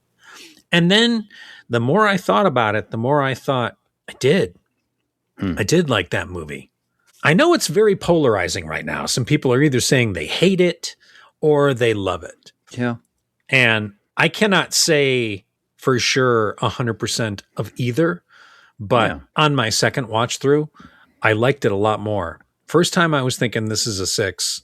But then the more I thought about it, I was like, no, it's better than that. The more I dug into it, and then on the second viewing, I was like, okay, I see this. I get the funny bits a little bit better. First time I was taken aback by the funny bits because it is so harsh and so violent and so mean. I think as far as the humor goes, I feel like you need to be able to take a breath to laugh. Yeah. You need to have like a moment where you can laugh. And there are definite comedic beats in this. Yes. But for me, most of the time, they're so hot on the heels of something that is so terrible and violent and horrifying that I don't have the breath in me to actually laugh. Yeah. You know what I mean? You're more like, huh, okay. Yeah, because I got my teeth clenched like, oh, God. And then something funny happens, and I'm like, oh, that's funny, but we're going right back into something fucking terrible. Yeah. I get that it's polarizing. Part of that is just the times that we live in. People either gotta say it's the greatest thing ever or this is fucking shit. There are some fantastic camera shots and camera work in this movie. Terrific. And I mean, the teaser that came out, right? Yeah, that had that 2-minute shot. Mm-hmm. That is gorgeous. And it is. The first impression of this movie was that teaser. I think I saw it before Lee Cronin's The Mummy. Mm-hmm. I was like, oh shit, that movie looks intense. Yeah. So in that regard, it told me the truth. It is intense, indeed. That's not the only beautiful shot. There's some other tricky stuff, some other just really well thought out stuff. It's a great shot at the lake. There's a couple of great shots in the final, not the final, but the climax in the house. There's some overhead shots that work hand in hand with a lot of great choreography and stunt work in this because it's so violent. Some great makeups in this as well. Some really neat effects. Yeah, it's got some really solid, really great makeup effects. Jane O'Kane was the prosthetic supervisor, who was also the prosthetic supervisor on Wrath, which they just wrapped. And I know some people that worked on Wrath. And I'm very excited about Wrath. Crossover with the creative teams there then. Absolutely. Oh, that's cool. That's great. A good way to keep it in the same universe. And Wrath is a prequel. Wrath takes place in the 70s, like 1972. That's cool. It is very cool. I don't know if they're going to tie it into anything or if it's just going to be its own thing. Or maybe I do know and can't say. Well, what I'm saying is that there are things to recommend this movie just as a film, right? Camera work, direction, stunt work, effects work, some really good performances with actors who are going absolutely balls out. Yeah. But for me, the movie as a whole is too relentless. It's like being a passenger in a speeding car where you just are telling the driver, like, hey, can you just slow down for a bit? Please, just take this turn a little slower. At the end, I find it almost a little numbing. It's definitely numbing. Yeah. And in that way, less effective than it could be. But when you saw it the second time, was it less numbing? Well, were you more like, okay, this is crafty. I can see this. I can see that. That's cool. The funny bits hit better. The second time is when I really noticed more of the camera stuff. Yeah. Like I saw the oneer, and there's a pretty cool shot with a mirror that happens in this as well. Yeah. That the first time I saw it, I was like, whoa, that's neat. The bathroom fight.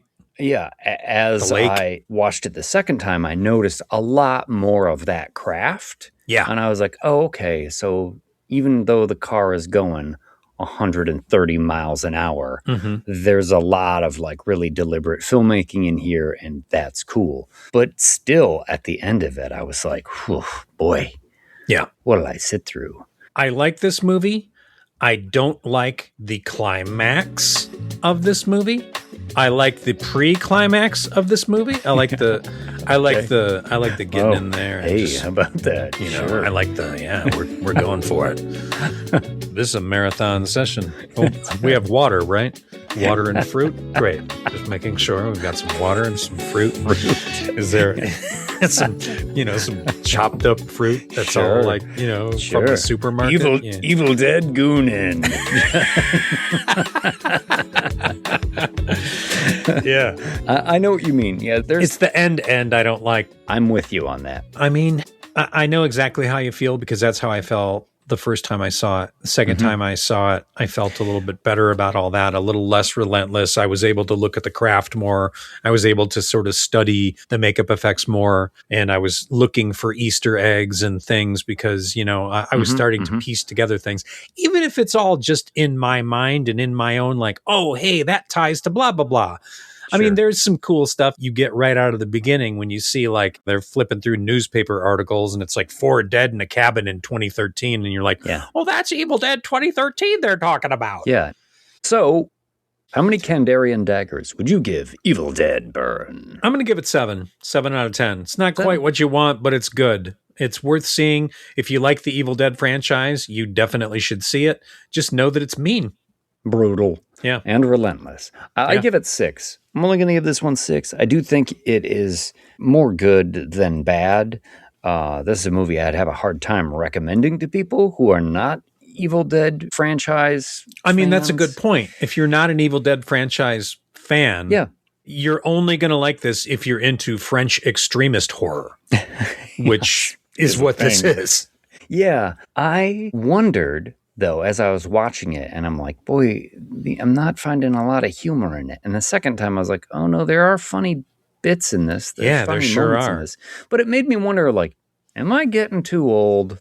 Like, did people who saw Evil Dead 2 just go like, oh, it's repulsive. It's so gross. And I think it's people mean. did. But funny. That's not funny at all. That's terrible. I look at Evil Dead 2 and I think it's fucking hysterical. It is hysterical. So am I just being like an old man here who's like, I don't think it's funny. It's just relentlessly cruel. Yeah. Maybe. You got the chili dog and you had the onions on your belt? Yeah.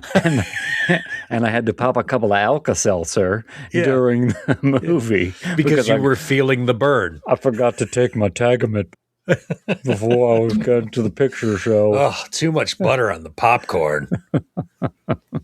Meanwhile, some kids just fucking throwing down sour chuckles and what are those horrible drinks that come with like the cotton candy you can put in it? Oh gosh. Drips. What do they call them? Drips? I don't know. That thing just looks like a sugar explosion. Yeah, no, every time you drink one of those, Wilford Brimley turns over in his grave. Like, oh, Labitas. Labitas is going to take another one. They just took my feet.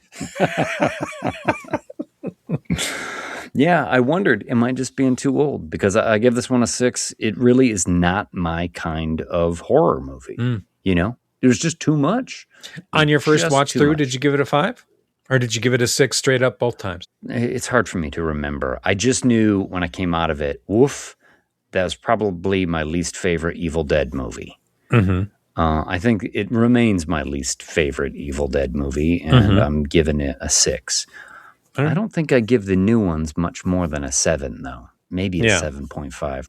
I mean, they're all in that 6 to 7 range for me. We're Ash franchise fans. Yeah, out of the gate.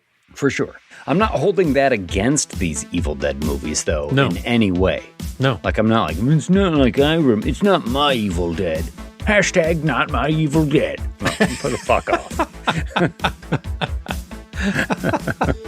Yeah, totally. It's just a little much for me. Like I said, I need a breath if I'm going to have a laugh. And I think the way to make me feel the most uncomfortable is to take me off my guard a little bit by making me laugh or giving me a breath before you hit me again. This one was just like grinding my face into it.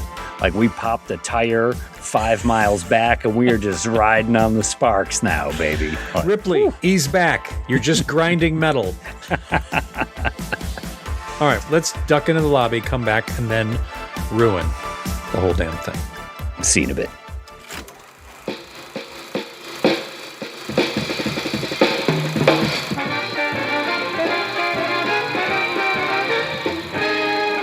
On sale now at our concession stand. Satisfy the cravings of the whole damn family with Patreon subs. Priced just right at 3 delicious and distinct sizes. Scrumptious head for $1. Delicious tail for $2. Or take the whole damn thing for only $4 per month. Each one comes in its own ad-free wrapper. Patreon subs. On sale now at our concession stand. And the whole damn thing at patreon.com. You'll love it.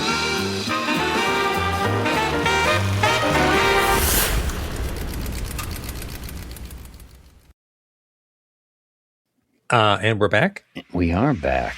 Yeah. During the lobby break, I asked you if you had the chili dog, if you recovered from it. And you said you doubled down and you had 2 chili dogs. Did you recover from your 2 chili dogs? I did. I mean, you know, I had some Tums. I didn't have to lay on my side. I was fine. It was good. Yeah. I don't recommend this. I mean, I don't normally eat like this. I try and take a little bit better health of me. Evil Dead Burn. How many chili dogs would you give Evil Dead Burn? Maybe you're right. Maybe we change it. The answer is 2. Is it 1? Is it 0, 1, or 2? Out of 2 chili dogs, how many would you give it? You get a third chili dog, they just load it into one of those t-shirt cannons and fire it directly in your face. You know, when I went back to get the second chili dog, I felt a tiny bit of shame. And I thought, I'm kind of pretending like it's for somebody else. Yeah. My friend just showed up. Yeah, you missed the conversation with the guys who were cleaning up the theater. You were like, I'm going to go get another chili dog. I'll just leave this stuff here. And they're like, yeah. And then the other guy was like, man, I clean the bathrooms too. This is some bullshit. Really? 2 chili dogs? 2 chili dogs? Fucking A, man. It's going to be a long night. I hate Evil Dead. He just wanders out into the hallway. Oh, Evil Dead Burn. Evil Dead Burn. We felt the burn.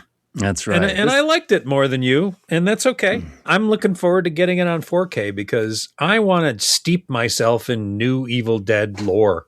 Oh, okay. Well, this one has plenty of it, and like Easter eggs and a lot of, I think, new sort of lore being added, right? To the whole franchise here. And we'll get it right from the beginning when we get the classic reel-to-reel starting up and some exposition by Dr. Benjamin Price talking about the Necronomicon and a group called the Circle of Wise Men who founded and decided to read the Latin passages within and summoned demons now, wait a minute. Onto the world. They're wise men? Yeah. Well, it's sarcastic. It's like calling a fat guy slim. Just like, sure. What are we going to call our fucking selves now? We just released demons into the world. I guess the Circle of Wise Men. Yeah. Shut up, Tommy. Well, I meant for real. Yeah, the Circle of Wise Men has founded and released these demons into the world, but you also hear Dr. Price talking about they've also discovered a weapon of power, a dagger that can destroy them. Yeah. So he's taken the dagger and sealed it away and hidden it within the baseboards of the house. Yeah. But if anyone were to bring it out, the demons would instantly sense it. Hold on, let me find this. Where is it? Yes. And we're seeing, as we're getting this exposition, pulling the board away from the wall and reaching in and pulling out the dusty. This is Joseph. It's a journal, right? One of our characters who's going through like the journals and books and newspaper clippings. And when he hears about the dagger, he pulls it out of the wall and it's sealed up in like a dusty burlap sack. And I don't think you get a good look at it right here because the exact nature of the weapon here will remain a mystery till later in the movie. But as soon as he clever when they brings it out, you see the eye open in the water at the bottom of the lake. And we're going to cut to a couple of guys, young dudes on a fishing trip. You know what's an interesting side note? All this opening stuff with the reel-to-reel and the book and all that, that was all a reshoot. Oh, really? Yeah, that was all stuff they added later. Well, I mean, all the way up to the eye opening. It's an exposition dump, but if you're going to do it... right at the beginning and kind of in this fashion. I think it was smart. Pretty good. Yeah. I think it was a smart idea, and I think it sort of ties into everything a little bit better. And I liked it, so I'm a fan. But the eye opens here. We got a couple of dudes on a fishing trip. One of them keeps getting calls from his girlfriend. His buddy's like, come on, man. We're just supposed to be out here fishing. Just let it go. Come on, it's bro night. We're just hanging out. We're fishing. And they get back to the dock and they got their poles set up and the guy gets a call from his girlfriend again. He's like, I'm gonna take this. I'm gonna run into the woods. And, oh man. Come on. And he disappears into the woods. And as he does, one of the fishing rods like catches something. Yeah. And then the line starts going out. Hell yeah, it does. Right from the beginning, I think we get some of those like really quick smash cut montage shots that I don't know that Sam Raimi was necessarily the first one to do that style. But it mimics some of that. absolutely is a little tip of the cap to some of those shots and that Raimi type filmmaking. But the one line goes out, then another line goes out, and the guy's got the rod and he's reeling it in, he's reeling it in, he's reeling it in. Super excited. And then, wow. Head scare. Yes, he is reeled in like a gross, decapitated head on the end of a fishing line. Well, he's freaked out and he turns away, and then you see like all these fishing lines. Little Hellraiser moment. Fly out of the water and then wrap around his head and like a hook in the cheek, hook above the eye. Yeah, this was legit Jesus wept Hellraiser. Oh, boy, he's pulling tight on his face and then drags him right into the water. Oh, okay, this is how we're going to start. Oh, fucking A, man. Yeah. Ouch. Little fish hook in the eye, fish hook in the cheek. His buddy comes back. He's like, hey, what's going on? And he sees his friend like in the middle of the lake. Drowning. Like, flailing around. Oh, shit. Jumps in the rowboat, starts up the engine, goes all the way out there, looking for his friend. His friend kind of pops out of the water, and his face is all fucked up. Yeah. I don't think he's got the fishing line on there anymore, but his eyes are all messed up. His face is kind of shredded by what the hooks and the lines and everything did. He is a mess. Oh my God. He grabs his friend around the shoulders and he's pulling. Does a little alligator. And then, pulls out like half a body. Yeah, totally. Oh my God. What the fuck? Yeah. And then you just see over his shoulder a head rise out of the water, and it's Jessica from the end of Rise. Evil Dead Rise starts with a scene at the lake, then has all the stuff that happens in the apartment building, and then at the end of the movie in the apartment building, the character that was at the lake walks through the garage of the apartment building, gets infected, and goes to the lake. And so you realize that is actually out of order, that part of the movie. And so, this is Jessica rising out of the lake. And I'm like, oh, that's cool. I like that they're tying it to Rise. Yeah. And this dude is like, oh, shit. Goes to get the fuck out of there. But then hands come out of the water, right? And grab onto the side of the boat. Yeah. They do the Evil Dead grab where it's like finger. Yeah. Like a spider. Tip the boat over. He goes in the water. Great camera move here with the camera flipping underwater with the boat. Yep. There's a lot of these great camera moves throughout this movie. Yeah. I would love to see Sebastian Vanacek do something that was a little bit more subdued. Like the Hot Wheels movie? Oh, no. Is he doing a Hot Wheels movie? I don't know, but I just thought the first thing I was like, I want to see him do some shit with cars. I want to see French extremist car wreck movie. The French and the Furious. Oh my God. How fucking great would that be? I live my life by the metric system. 1 kilometer at a time. So he's flailing around in the water, and yes, over her shoulder, I think you see her now standing on the hull of the boat, she's standing upside on the hull down, of the boat. right? Yeah. And then she turns her hands up, her gray, sort of waterlogged hands, and then begins to make the water boil. Yeah. Right? All around him. This is when we realize these particular Deadites have stronger powers than we've seen in the past. Yes, this is definitely a new Deadite trick. I do like that as the water boils, all the dead fish kind of pop up around him as well. I That's thought that pretty was cool too. A nice little touch to sell it there. Mm-hmm. But then we're going to cut to this guy just pulling himself out of the water, right? His face has all been messed up and boiled, and the skin's kind of hanging off. Swimming through the Halloween 2 hot tub all the way to the end. Gosh, and he collapses on the shore, and then Jessica, this Deadite, comes up behind him, and as he's dying on the shore, she steps on his hand, and the skin just sloughs off. Pretty great. Oh boy, it's great, and it is gross. Both times I saw that effect. Yeah. And keep in mind, we're about to get a whole brain full of fucking gross effects in this movie. Yes. Yeah. But this one got me both times. I was like, ooh. Yeah. The way the skin just slides and off slides the bone. oh, gross. That meat is just coming right off the bone. with a little bit of weight applied to it.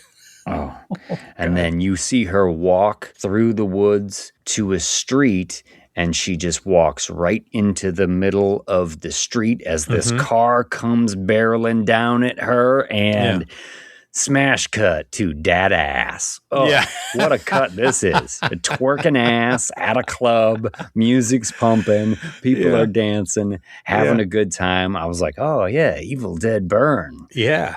Give it to me. Burn indeed. Putting the money in front of it. Yeah. It's Joseph's birthday. Happy birthday, Joseph. This is his brother Will's club. Will runs it with his wife, Alice. A French girl he met while he was studying fine French cuisine. Yeah. This club doesn't really strike me as like a French restaurant / French club? Restaurant. Yeah, because the music is loud, the dancing is heavy, people are having a good time. Will hands his brother a birthday present. It's a pen, like a $1,000 pen. Yeah, it's a great pen. $1,000 pen is a bit extreme. And Alice, his wife, is like, that's a bit much. Yeah. He's like, it's from the both of us. Will is a douchebag. He is. Will is a douche, and his look is very like Situation from Jersey Shore back in the day. He's got Oakleys he wears on the back of his head. Oh, God. Oh, this guy. He's got Nike flip-flops and his feet are tan, except for the strip where the flip-flop is. But we're meeting them all. Will, Joseph, his brother. Joseph was the character we had seen pull the weapon out from the floorboards during the exposition scene. We meet Alice, Will's wife, the French girl, and Tia, who is Joseph's wife or girlfriend. I'm not exactly sure what their relationship is, but they're a couple, right? Well, Will and Alice almost immediately start arguing about some stuff, and she leaves to get some fresh air, or as the French do, light up a cigarette out in the parking lot.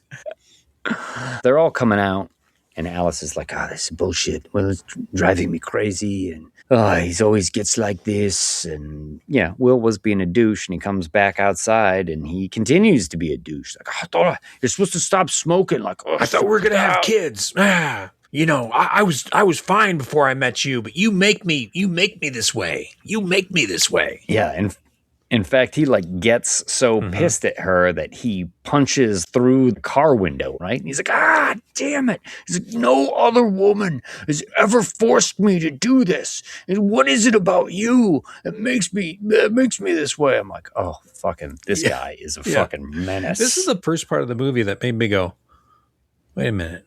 Are these people all dicks? Yeah. Yes. It is not a good relationship, and in a huff, gets in the car, pulls out. In a fucking Dodge Charger, of course. Speedy. Same color as his Oakleys, right? Of course.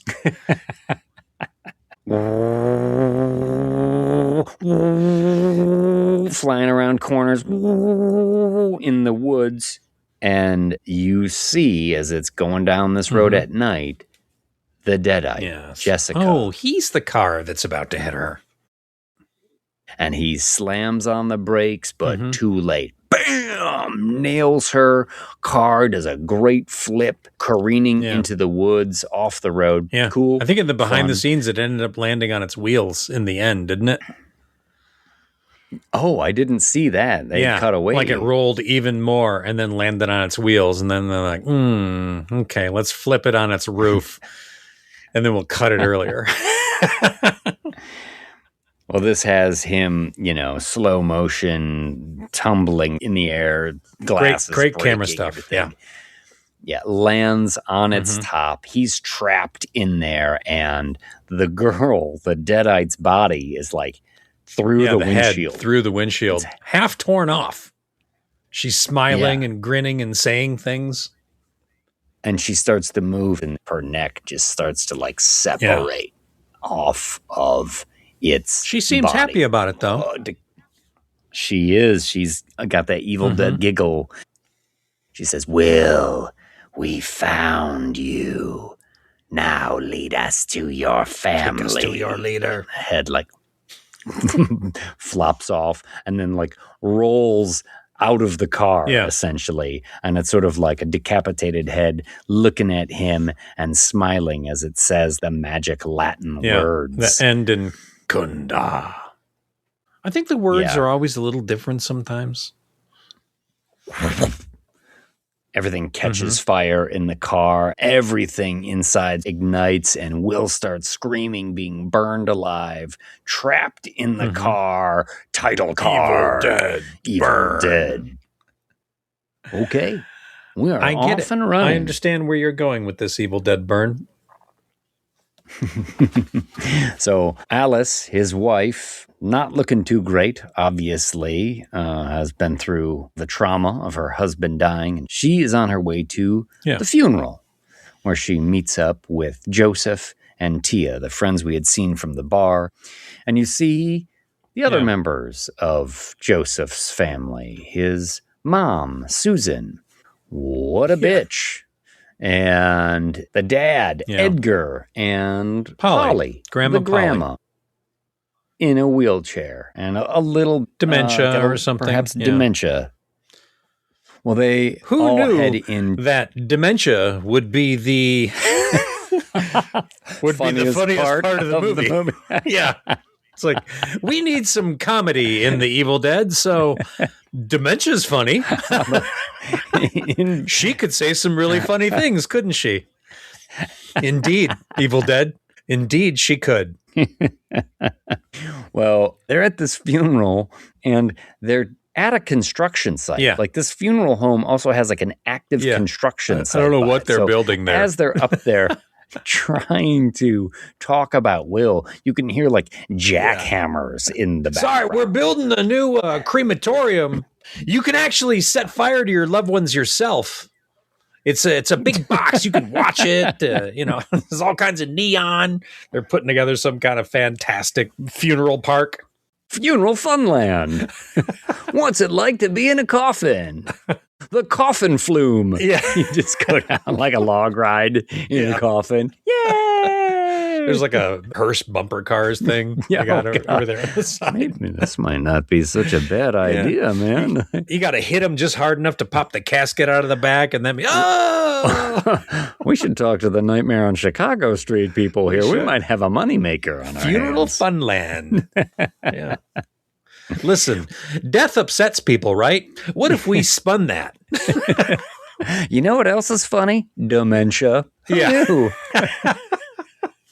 But in this funeral service, the mom is up there talking about, Will, my darling boy, no one knew him like I did. We were all surprised when he went to France. But he was really into French stuff. Hammer, Food. saw, chainsaw. Kissing, mustard, chicks. French stuff. He brought home a Fries. French wife. Nails. Alice, do you want to say anything? No. Oh, okay. You don't? Yeah. Oh, okay. Everyone's a little shocked she doesn't want to say anything. So they play a little like Serge Gainsbourg or something. Has some weird. French soft music. Yeah. Everybody's crying, but grandma's like, yeah. Smiling, and it's almost like she's dancing in her wheelchair. The mortician's assistant goes to wheel out the coffin, and it's like awkwardly coming off the platform and everything. Keep getting stuck on something. He keeps trying to joggle it around. Yeah. This is funny. I do think this is funny because I haven't been worn down by the relentless nature of this movie yet, so I'm getting a chuckle here. Sure. Mortician takes it into the crematorium, puts on some headphones. We get like a little smash cut rap needle drop here as he's sort of like moving around, putting on a mask, warming up the crematorium. The song is Hallie Hova by Slim Bambino.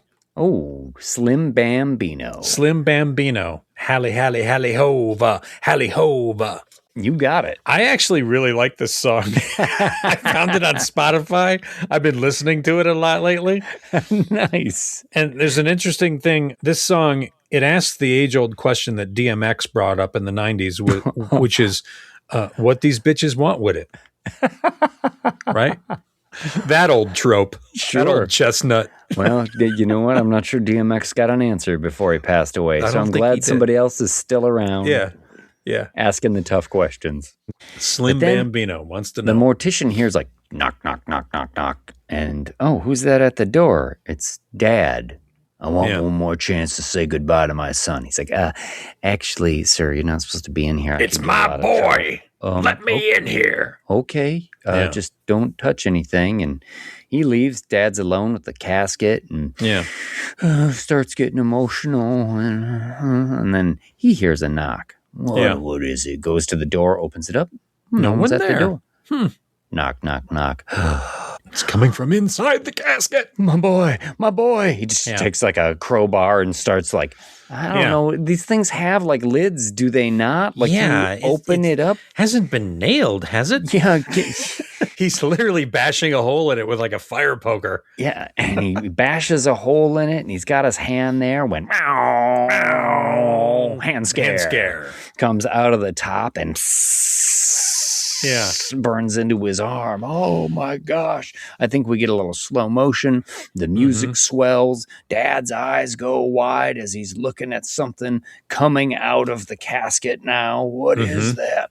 And then the mortician's assistant opens the door like, obviously there's a commotion. What the fuck is going on? I think he actually says, what the fuck? Before like blood splatters on urns. And that's a wrap on Slim Bambino. I wonder if that was Slim Bambino. We cut to Dad in the car, right? He's not looking so good. He's a little shook. Yeah. And he's honking the horn at everybody. Pasty. Like, come on. We got to get out of here. Honk, honk, honk. Oh, boy. Kids get into the car. He's about to turn this car around. He's going to give you something to cry for. Yeah, perpetually looks like that, right? This actor's name is Errol Shand. Yeah. You know, I've heard his name kicked around by a lot of people in the horror community saying, oh, yeah? This is the guy that should play Freddy Krueger. Well, he's got a great look to him. He does. It is sharp and mean looking. Yeah. I think he's Australian or New Zealand. I think so too. Yeah. They drive to this big, beautiful, but run-down house where I guess that place is a fucking shithole. Yeah, and they get mad at Joseph. They're like, "We gave you this house and you let it go to shit." And I'm like, "Okay, your parents are dicks, but also they're not wrong because you've got like fucking leaks in the roof and all sorts of shit happening in this house." I mean, this is like a mildew, musty, rusty pipe, water dripping down the wall kind of situation. Does he live here, just him and Tia? Because that's a lot of house for it's a whole lot of house, and it is in such poor shape that I can't imagine it was that much better when they gave it to him. Yeah. Maybe that's the key to it all. Yeah. But Mom is upstairs in the attic fixing a bed for Alice because you invited her to stay here. And Joseph is like, she's Will's wife. Of course I invited her, but Mom He's like, you're going to put her in the attic? Yeah. No fucking way. It's like dead mice in the hide-a-bed when you pull it out. Oh, God. Like, yeah, for sure. But Mom, while she's up there, she's also pissed. Like, you said you were going to throw away your grandfather's stuff, and it's all still up here. Reference material for my new book, yeah. Wait, you're writing a book about Grandpa? Well, not about Grandpa. She's like, this is unacceptable. And she just starts throwing shit into a hefty bag, including, I think, the Necronomicon goes right in the garbage. Yeah. Just grabs the flesh-bound tome. Yeah.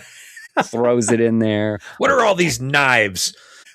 Randomly grabbing shit and throwing it in the hefty bag. She's destroying cool shit. Precious artifacts. Yeah. It's all fucking cool shit. But Susan does not like her father. Her father abandoned the family, and he left me with the sister who then got sick, and I had to take care of her. And this is when I realized, this movie has a flub in it. Which is at the very beginning, and maybe this is the reshoot, he's like, I'm Dr. Benjamin Price, and this is the story of the Circle of Wise Men. But Will's name is Price. But Dr. Benjamin Price had 2 daughters. Will is the son of Susan. Susan married Edgar. What is Edgar's last name? Because that should be Will's last name. It shouldn't be Price. Like his grandfather. You son of a bitch. How dare you? Can't believe that one slid by, actually. Maybe he just took Grandpa's name. Maybe it just so happens Edgar's last name is Price, too. Oh, what a coincidence. Perhaps the price is right. Oh, that's exactly. Bum, bum, bum, bum. After she's throwing the shit in the bag, there's a little bit of a commotion downstairs because Grandma, Polly, is accusing, I'm not sure if it's Tia or Alice, of being a thief. I think it's Tia. Yeah, you're a thief. She stole my money. Delusional Grandma. Oh, so funny. Yeah, pretty cute. Dad is outside coughing, and he's trying to get a weed whacker started when Joseph comes and finds him. Yeah, that's not really a weed whacker. That's like an instrument of fucking destruction. The world's most unsafe chainsaw. It's like a circular saw blade on the end of a stick.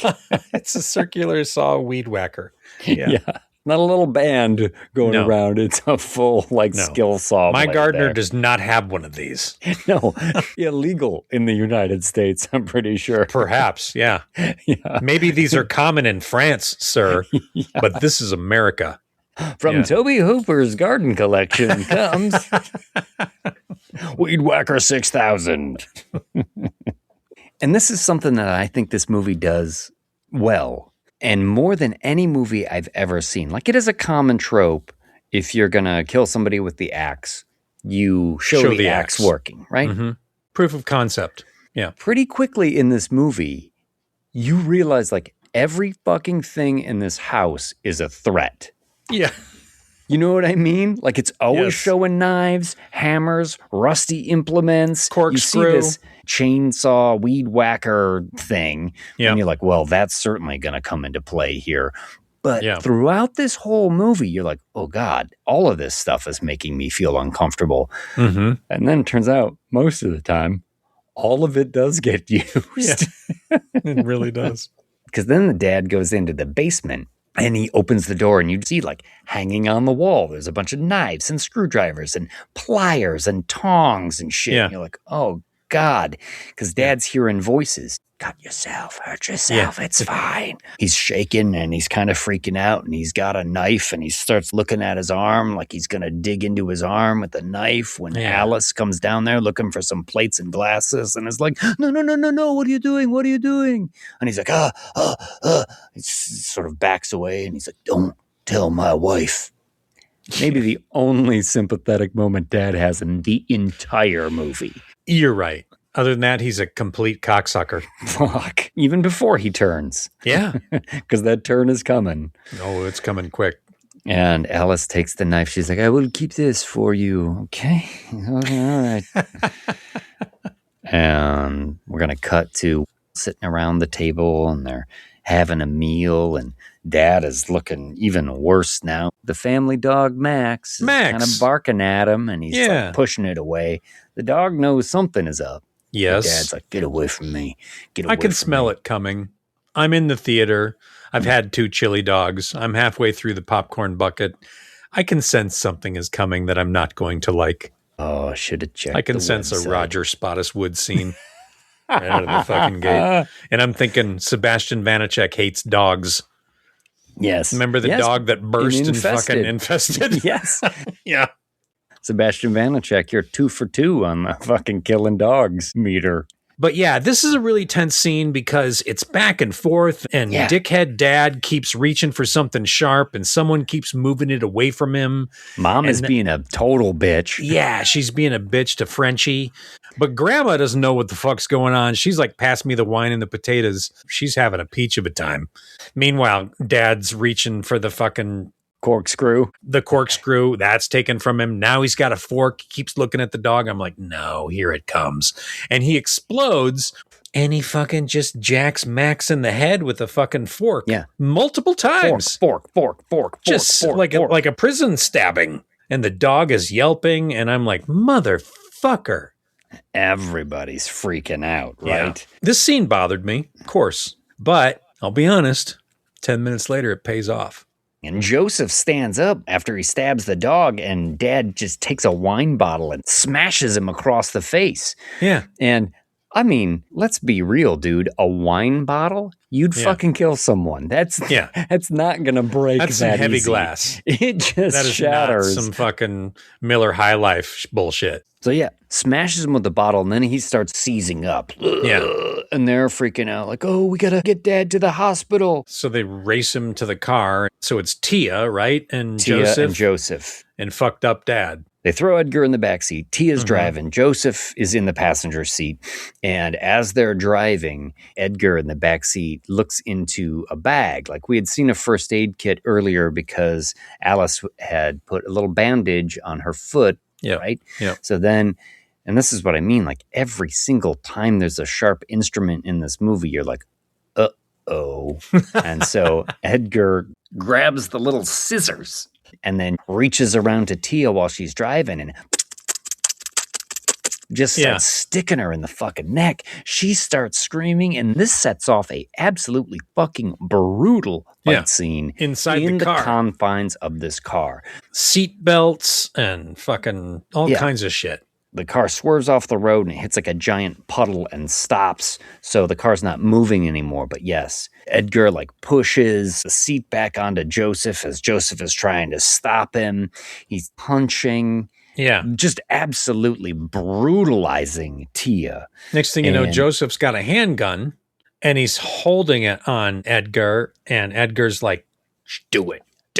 Pushes his forehead right into the barrel of the gun. Like, and Joseph is a milquetoast motherfucker. He can't do shit. He is a milquetoast motherfucker. This fucking pussy. Oh my gosh. Fuck this dude. Hunter Doohan plays Joseph. And yes, he is just such an infuriating wimp in this I think movie. he's going to actually, the next role he's playing is a cup of Jell-O. Well, he was in that Wednesday show. Okay. That's I've never seen the Wednesday show. Yeah. The first season I thought was quite good. Okay. Watched that with my daughter, and I really liked the first one. But anyway, this is also the part where Tia tries to escape the car and then gets her fingers slammed in the door, and boom, demons. Takes all the fingers off. Yeah. Yeah. Yeah, this is pretty good. That's a good scene. Yeah. Oh my God. And then at some point in the struggle, she reaches under the seat and has a fire extinguisher and smashes Edgar in the head with it. And it kind of breaks open and fog and carbon dioxide is just flying everywhere in this car. And Joseph escapes. Yeah. And he gets outside the car and he's looking down at Edgar in the car. And Tia is fucking helpless at this point. Yeah. And Joseph just turns tail. He's like, as Edgar pulls the headrest out of the seat. And we've all seen the headrest in the trailer. Smashes her in the head. And then just like smashes her right through the neck and mouth so that the metal post of the headrest is sticking out of her mouth. And it is fucking gnarly. Yeah. Oh my gosh. It is. Yeah. The effects are cool, but also the choreography to be fucking each other up like this in a car is so great. Yeah. You know, the inventiveness of all of this violence is really something special too, I think. Yeah, it is. It's just tough to watch. No one's actually ever killed anybody with a headrest, I don't think. Now we're going to cut over to Alice. It's back home. She has, it looks like maybe buried Max. I don't know. She's got the dog collar. She's got a shovel. She's taking out the garbage. And she's like, oh, what's this old book here? And starts flipping through the Necronomicon. And now we're getting the camera racing across. As she finds this Latin phrases and starts to read them. Ganda, Estrata.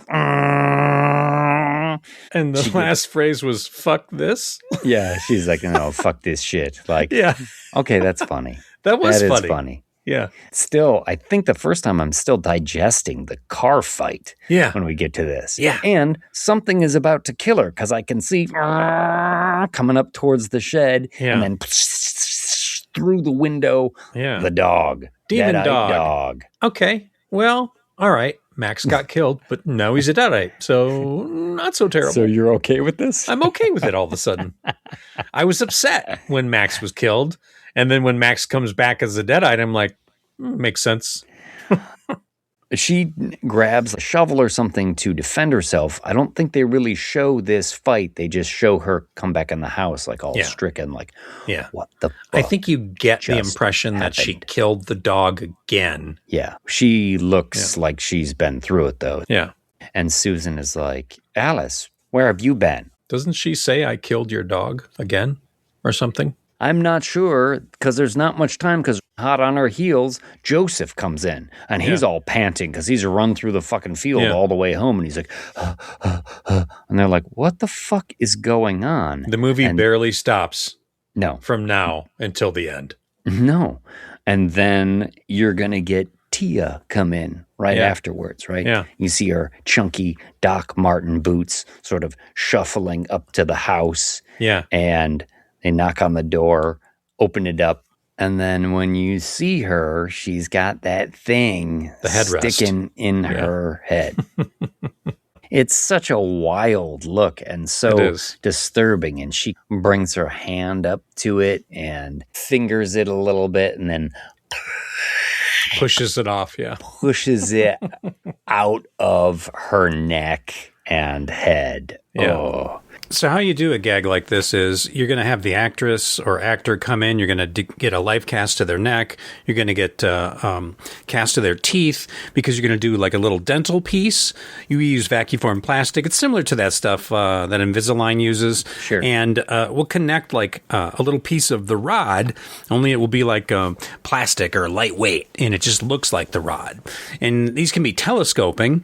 And with a little bit of help from VFX, you've got one on the neck that is attached to a magnet, and that's telescoping, and you got one inside the mouth attached to the dental piece, and that's telescoping. And if you push on both of those at the same time with little green rod, you can kind of shorten them. Yeah. And then so it's a mix of VFX and makeup effects. It's pretty cool. You know, we've done some similar things like this at Autonomous, but it's a really nice gag, and I love this kind of shit. No shit, that is fucking cool, man. Yeah. Yeah. It's a fucking great effect. And I think, they use it in the trailer a little bit. It's definitely something people are going to remember from this movie. Yeah, totally. And then true Deadite fashion, teasing them, goes over to a candle that's been burning for a while and lifts it up and then just drinks the hot candle wax. What the fuck? And then boom, erupts into a fight. We get a great overhead shot of this fight as she starts laying into Alice and into Joseph, pushing them around, getting thrown into the newel post of the staircase and into furniture. Is this where we get the cool mirror shot too, where the camera races to the mirror and smashes and turns around? No, that's later with the fight with the grandma. This, is when they open the basement door and they push her down the stairs and she goes right into a full scorpion. Crunch. Wow. That's fucking intense. Yeah. Oh, and then she unrolls herself and they fucking shut the door on her. Yeah. This is classic Evil Dead, knocking the Deadite into the cellar. Sure. And get the fuck out of here. So Alice, Joe, the mom, Susan, and Grandma all try to leave. Like Grandma's in the wheelchair. They open the door and there's Dad. Now, evil Dad. Yeah. And he whistles and the dog comes to his side. And I was like, yeah, all right. And he has the gun. He has the handgun in his hand. He's pointing it at them. And then he's going to shoot him. At himself, sticks it in his mouth and pulls the trigger, blows the back of his head off, and does not go down. And they're like, oh God. And then he takes it and he sticks it to his temple and does it again. Shoots himself. I think he shoots himself 3 times he does. In the head here. 3 times in the head. Jesus. He's mushroomed his head in 3 different spots. Christ. Yeah. And these are all appliances with some green screen applied into the middle so they can get the depth with the computer. A lot of these were heel and reveal. I've talked about that before where, you do the shot as a plate and then you do it again with the makeup on it. And then you reveal, the makeup. Like you take the normal shot and then you reveal to the makeup. Yeah. Or you just erase the makeup and let it pop in suddenly for the shot. A little bit of practical blood spray, and sometimes you add a little extra digital blood spray. But yeah, that's how they do all this. Yeah, incredibly disturbing and violent. And also, we mentioned it before, like, these deadites are made of sterner stuff They're than not ones going we've down. seen in the past. No, they are not. Not even falling down. He just proved you cannot hurt him. Yeah. So they all run back in the house. They start barricading the doors and windows like, oh, what the fuck are we going to do? Tia is down in the basement and she's bashing on the door. She gets Grandma to let her out. And she gets Grandma to let her out. Yeah. As the rest of the indoor team is off barricading stuff. Grandma's already had some good quips, too. Like, after the intense murdering of the dog dinner scene, and then they race out of the place to take Dad to the car, she says, they left without saying goodbye. Yeah. Now, Tia has made like a little hole in the door and she's looking through it with her eye. And she's like, hey, let me out. And Grandma's like, have you decided to give me my money back? Yeah. And then you see the dead-eye eye like look up and to the left like, yeah, that's what we'll do. I'll give you your money back. So Grandma wheels over to her. We cut to the mom was in the kitchen and had been like loading the dishwasher, right? She's loading the dishwasher like a fucking savage. Like a fucking psychopath. You don't stick all the knives blade side up. No. But who does that? That's no one. Like this movie is constantly showing you the thing that you're like, oh, that's going to be a big problem, isn't it? It's like gas can, lighter. Oh, yeah. That's going to come into play. Speaking of which, they hear the commotion out in the living room and everybody runs out there. They see Tia's at the mantle and she is pouring gas all over the mantle in the living room. Like, you're all going to burn. I think on the mantle there is a picture of Edgar and Susan sitting on the hood of the Delta 88. Oh, is that where it is? Okay, I missed the car. I'd heard that the car was in it. Yeah. I didn't catch that was there. I do see there's a Bruce Campbell cameo, I guess, coming up here in a second. Yeah, he's in a family photo too. Yeah. I think it's right here because Joseph and Alice are like, oh, what the fuck? Let's try and take care of Tia. The mom straps Grandma in. She has one of those like little chairs that goes up the stairs and goes past a picture of Bruce. Joseph goes into the living room and he grabs a lamp to arm himself, right? And then he looks back, but where did Tia go? Listen. Dad just shot himself in the head 3 times. What's a lamp going to do? Yeah. I mean, come on. You make a very good point. Yeah. Well, Alice is standing there. She doesn't know where Tia went either. And then you get like that drip on her forehead. Yeah. Drip of blood. And she looks up and there's Tia. And I thought, well, how fucking high are these ceilings? How did you not see her crawl there? Like, these are kind of like regulation height, right? You're not out of my field of vision if you're just on the ceiling like that. But then, because of that scratch, she became a demon. That's right. An instrument of evil. She sure did. And she fucking leaps on Alice, and we get some more fucking knockdown, drag out fighting, right? Yep. She KOs Alice and Mom, and then she's like, Joseph, give us what we want. Chases after him. Joseph goes in the kitchen, and he picks up to defend himself an electric carving knife. Yeah, it's not even plugged in. That kitchen has like 47 knives in it. We've seen them all. Right behind him. Yes. Yeah. But he picks up the dumbest choice of weapon, and he kind of holds it in front of him like, stay away from me. No, I've got a wooden spoon. He is a pussy. We get it, right? And then she just slowly saunters over to him with a little evil gleam in her eye. It's a good gleam. Yeah. Boo. And he freaks out, trips, and then falls back on the open dishwasher rack that has all the knives sticking up. And the shish kebab skewers. Jesus Christ. Everything sharp that was in the kitchen is being washed at the same time, blade up. She just crawls on top of him as he's there screaming and straddles him like, And then she puts a little bit more pressure on him, and the dishwasher door snaps off. So then it hits the ground, and all the blades press into him even more. Yeah. And he's fumbling around for something, and he finds the corkscrew, and corkscrew in the neck. But she just kind of smiles. Yeah. Oh, you wouldn't shoot your dad, but killing me is okay, huh? And she takes the corkscrew, and she doesn't even just pull it out. She like jaggedly drags it across her neck, opening the wound even further. Yeah. Oh.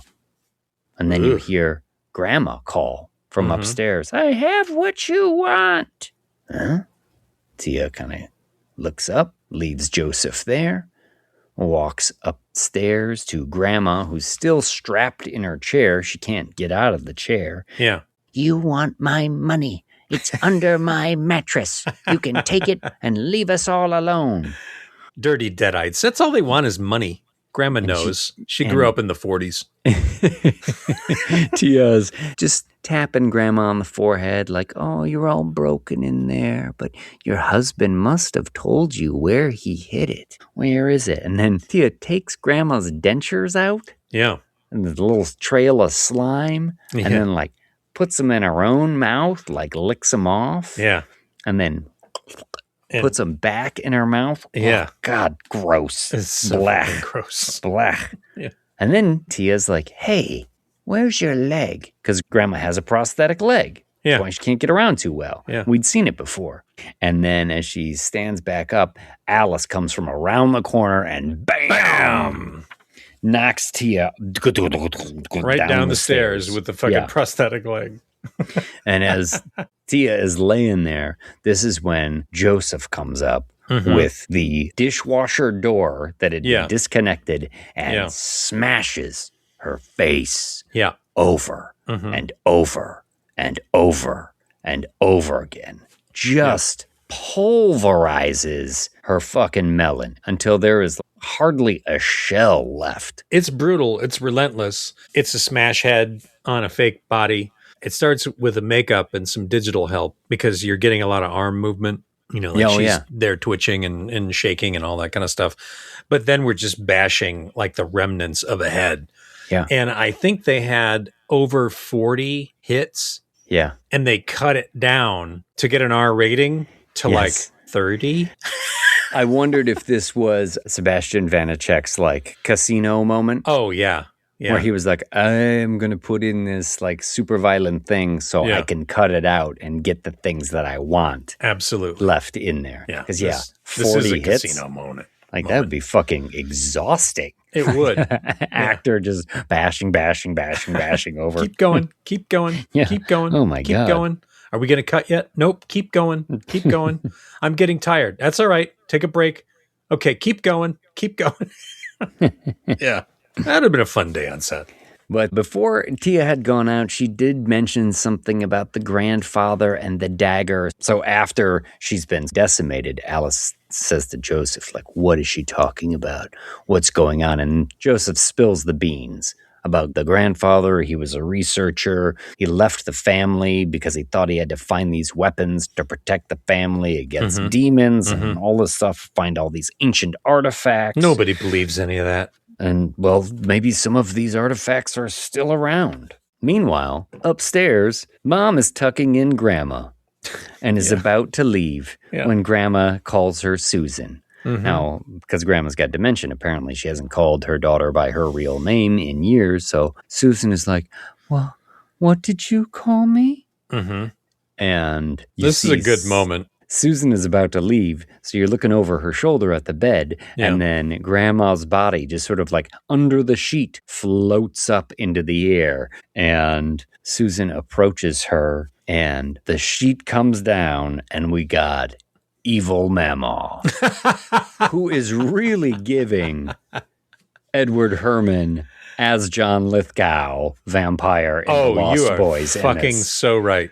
Because the dentures are out and you have like fangs and just the eyes and the makeup and everything. I was like, we have to do like the triple take. Oh, like the slow transformation from Ed Herrmann to John Lithgow to Evil Mama. To Maud Davey, a.k.a. Polly. alias Evil Mamaw. That's great.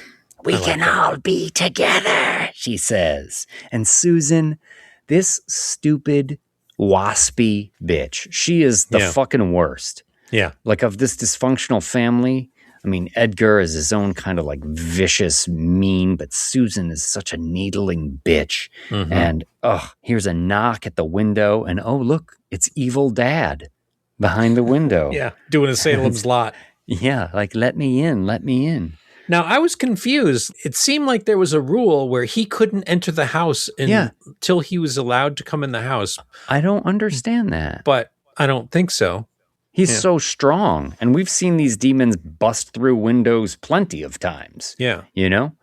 Yeah, I don't know why he didn't just bust in, other than to have this gross moment as Mom is like, he shot himself in the fucking face 3 times, but she's still like, oh, yeah, okay. She's broken. She is completely broken at this point she was just looking at Evil Mama and all excited and happy. Yeah. And now she's looking at her evil dead husband and then makes out with him. Likes it nasty. Kisses him, lots of tongue. You can see essentially a giant gash from his ear to his mouth with like all his teeth and the inside exposed. Of his face. Yeah.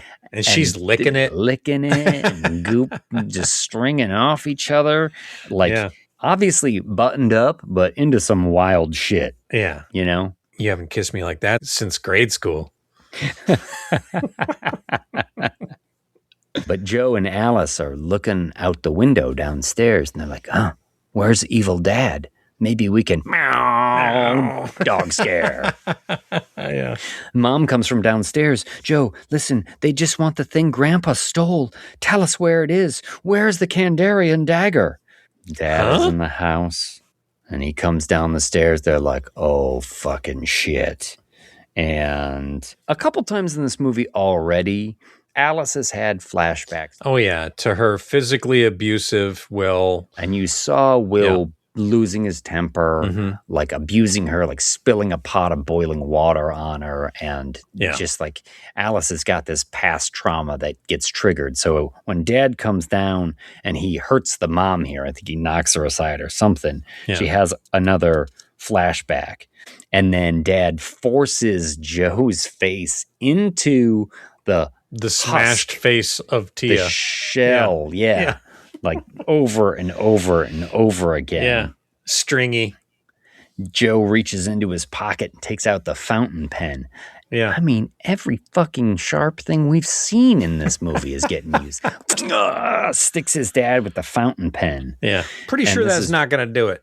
No. Well, this is when we get that long shot from the teaser trailer. Yeah, it's 2 minutes. I clocked it.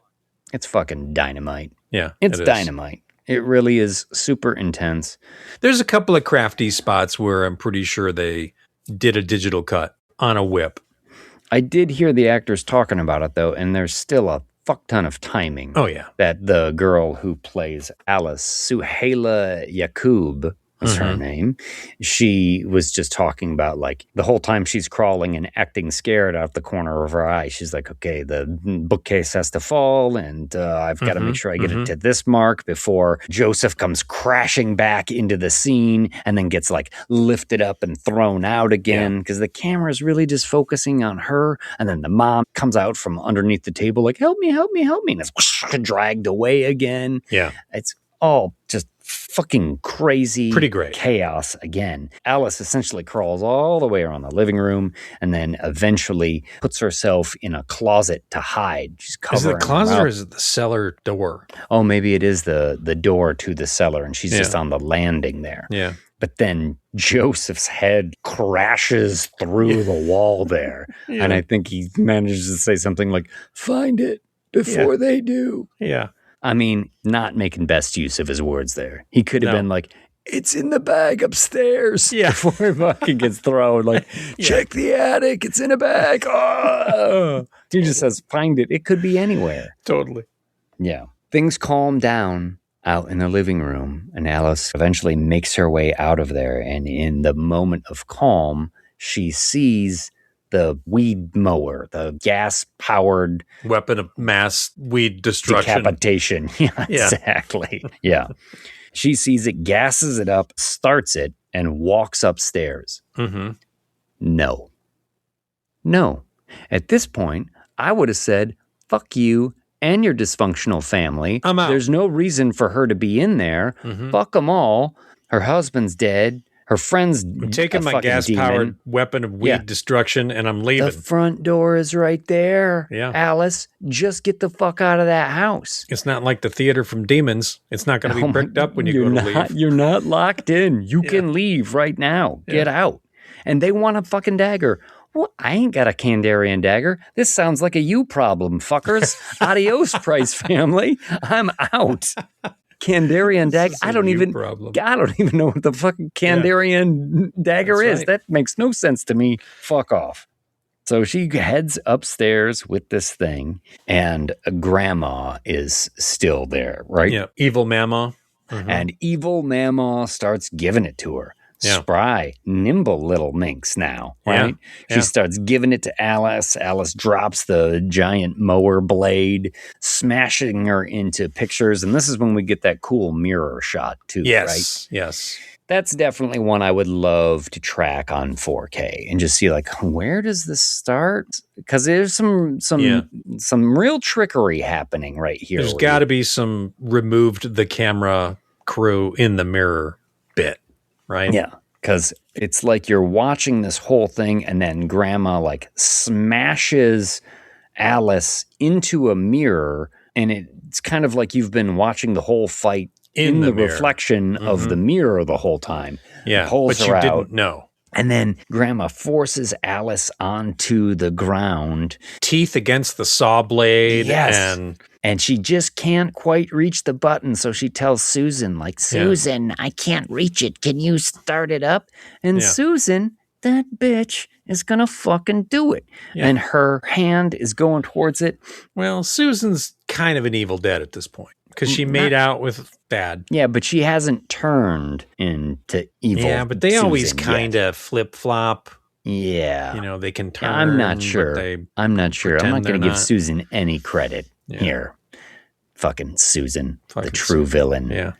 And I think it's also in this moment when Grandma takes the fountain pen and jabs it into Alice's ear. Yeah. Ouch. Fucked up. God damn it, Evil Dead. Yeah. But just before Susan can hit the trigger on the saw blade, Alice finds a shard of glass and sticks it in Grandma's eye. Yeah. And then pushes Grandma next to her chair. Seat belts her to it. Ties her around the seatbelt and starts it up. So Grandma starts to slowly go down the staircase. And she has like a grumpy little look on her Deadite face. Yeah. She's like, I'll get you, Alice. Yeah. We had seen during this whole fight, too, Joseph come like flying from the third floor because the house has like kind of an atrium to it. Yeah. Bam! Into the first floor with Edgar right on top of him. So as Grandma gets down to the first floor there, Alice sees Edgar stand and look at her, and Grandma's sawing her own leg off with the shard of glass now. And Alice begins to run away because Edgar is coming up the stairs towards her. And Alice fucking grabs Susan's hand to go hide in the bathroom. And I'm like, Alice, why wouldn't you just leave Susan behind at this point? That bitch was about to saw your face off. Susan's fucking setting up the Necronomicon book club. Alice gets into that bathroom and she finds a pair of tweezers so she can take the fucking fountain pen out of her ear that's still stuck in her ear out. And even then I was like, tweezers are, who's going to get stabbed with these tweezers now? Jesus Christ. Pulls the fucking nib out. Yeah. Oh, and Susan's in there. Susan still tries to give Alice shit about like, you are terrible for this family. Yeah. And Alice finally is like, fuck you. Guess what? Your family was terrible before I ever got here. Look at this scar. Look what your fucking son did to me. Yeah. It was an accident. It was no accident. Like, fuck you, Susan. Like, just the worst. I think she even ties Susan up. Yeah. Like when they first get into the bathroom so Susan can't cause any more mischief. The toilet and the heat register. And we know that Thea has turned the heat up on the house. So that heat register is like 100 degrees. Yeah. And Susan is kind of like aghast, and you're right. She's turning into a deadite now, just leans her face against the boiling hot heat register. It's sizzling. And then she gives the old, like, you'll be dead by dawn, before she goes full deadite. And we get another knockdown, drag out fight in the This is a great bathroom. fight with great camera stuff. Susan, at one point, rips the shower curtain off of the shower and then wraps it around Alice's face, suffocating her, and then does this backwards sort of crab walk crawl up the wall and onto the ceiling. Yeah. Holding Alice there. So Alice is dangling, her head trapped in this plastic shower curtain as the deadite is on the ceiling. And there's an excellent little camera twist that happens during all of that. Yeah, Super I initially cool. thought this was a rotating room piece, like from Nightmare on Elm Street. Oh, yeah? And it turns out it's not. They just did the camera rotation, and they had the actors on cables, and they had a ton of grips, just like, okay, heave ho, boom. They pull them up the wall to the ceiling, and then pull them this way. And with the camera rotation, it made it look like the whole room was spinning. That's very cool. Really clever. Beautiful. And cheaply done, too. Well done. Alice will get free of that, and she has brought that mower thing, that saw blade, into the bathroom with her, and she finally gets her hands on it and lays into Mom. I mean, we've been promised this for an hour. Yes. And now finally someone is getting it. Right into her shoulder. Backs her into the corner of the bathroom, blood spraying everywhere, puts Mom down, essentially, right? And then just uses the saw blade to cut through the ceiling into the attic where Grandpa's study is, right? Yeah. Crawls through a hole in there, throws the saw up there first, then crawls in the hole, and then she's looking for the dagger. Eventually opens up a leather valise.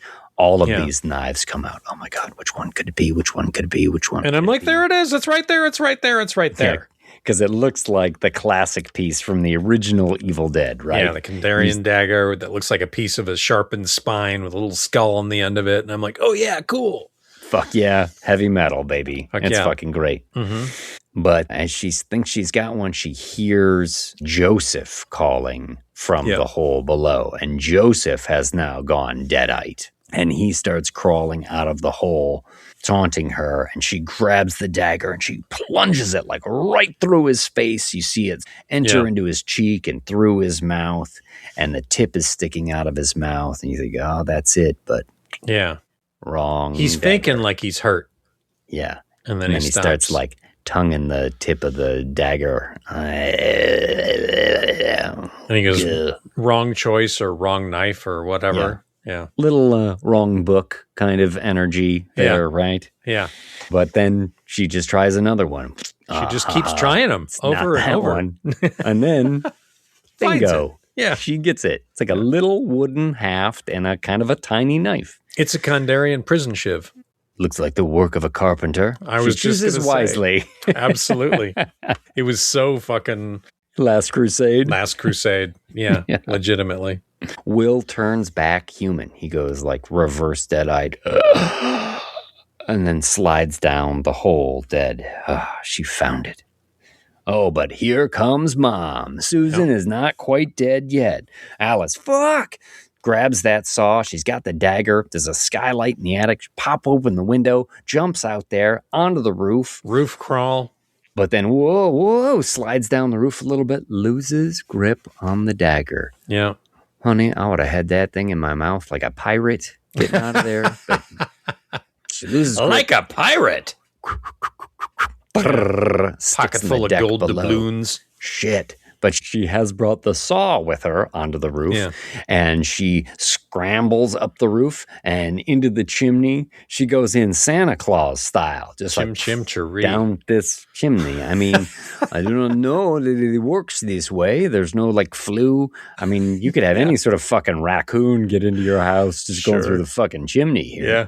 Owls are coming down there. No shit. But she scrambles down the chimney. This is a great shot, though. I love the mom comes the reverse after her. shot looking up the chimney as she's sort of trying to come down, and she's got that fucking saw, and mom comes in after her, and she's doing like the hokum walk on the inside of the fucking dumbwaiter. Yeah. Yeah.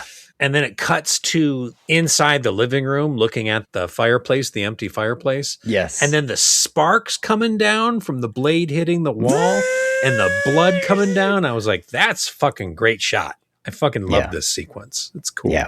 Mom comes down after her, saw blade up, decapitates mom. Yeah. And then I'm not sure if mom's head comes out first and then Alice scrambles out afterwards. Yeah, I think it is. But gets into the living room, and then dad, like right behind, gets into the living room, and Alice just gives him like right in the middle of the face with the saw blade. Cuts his head completely in half.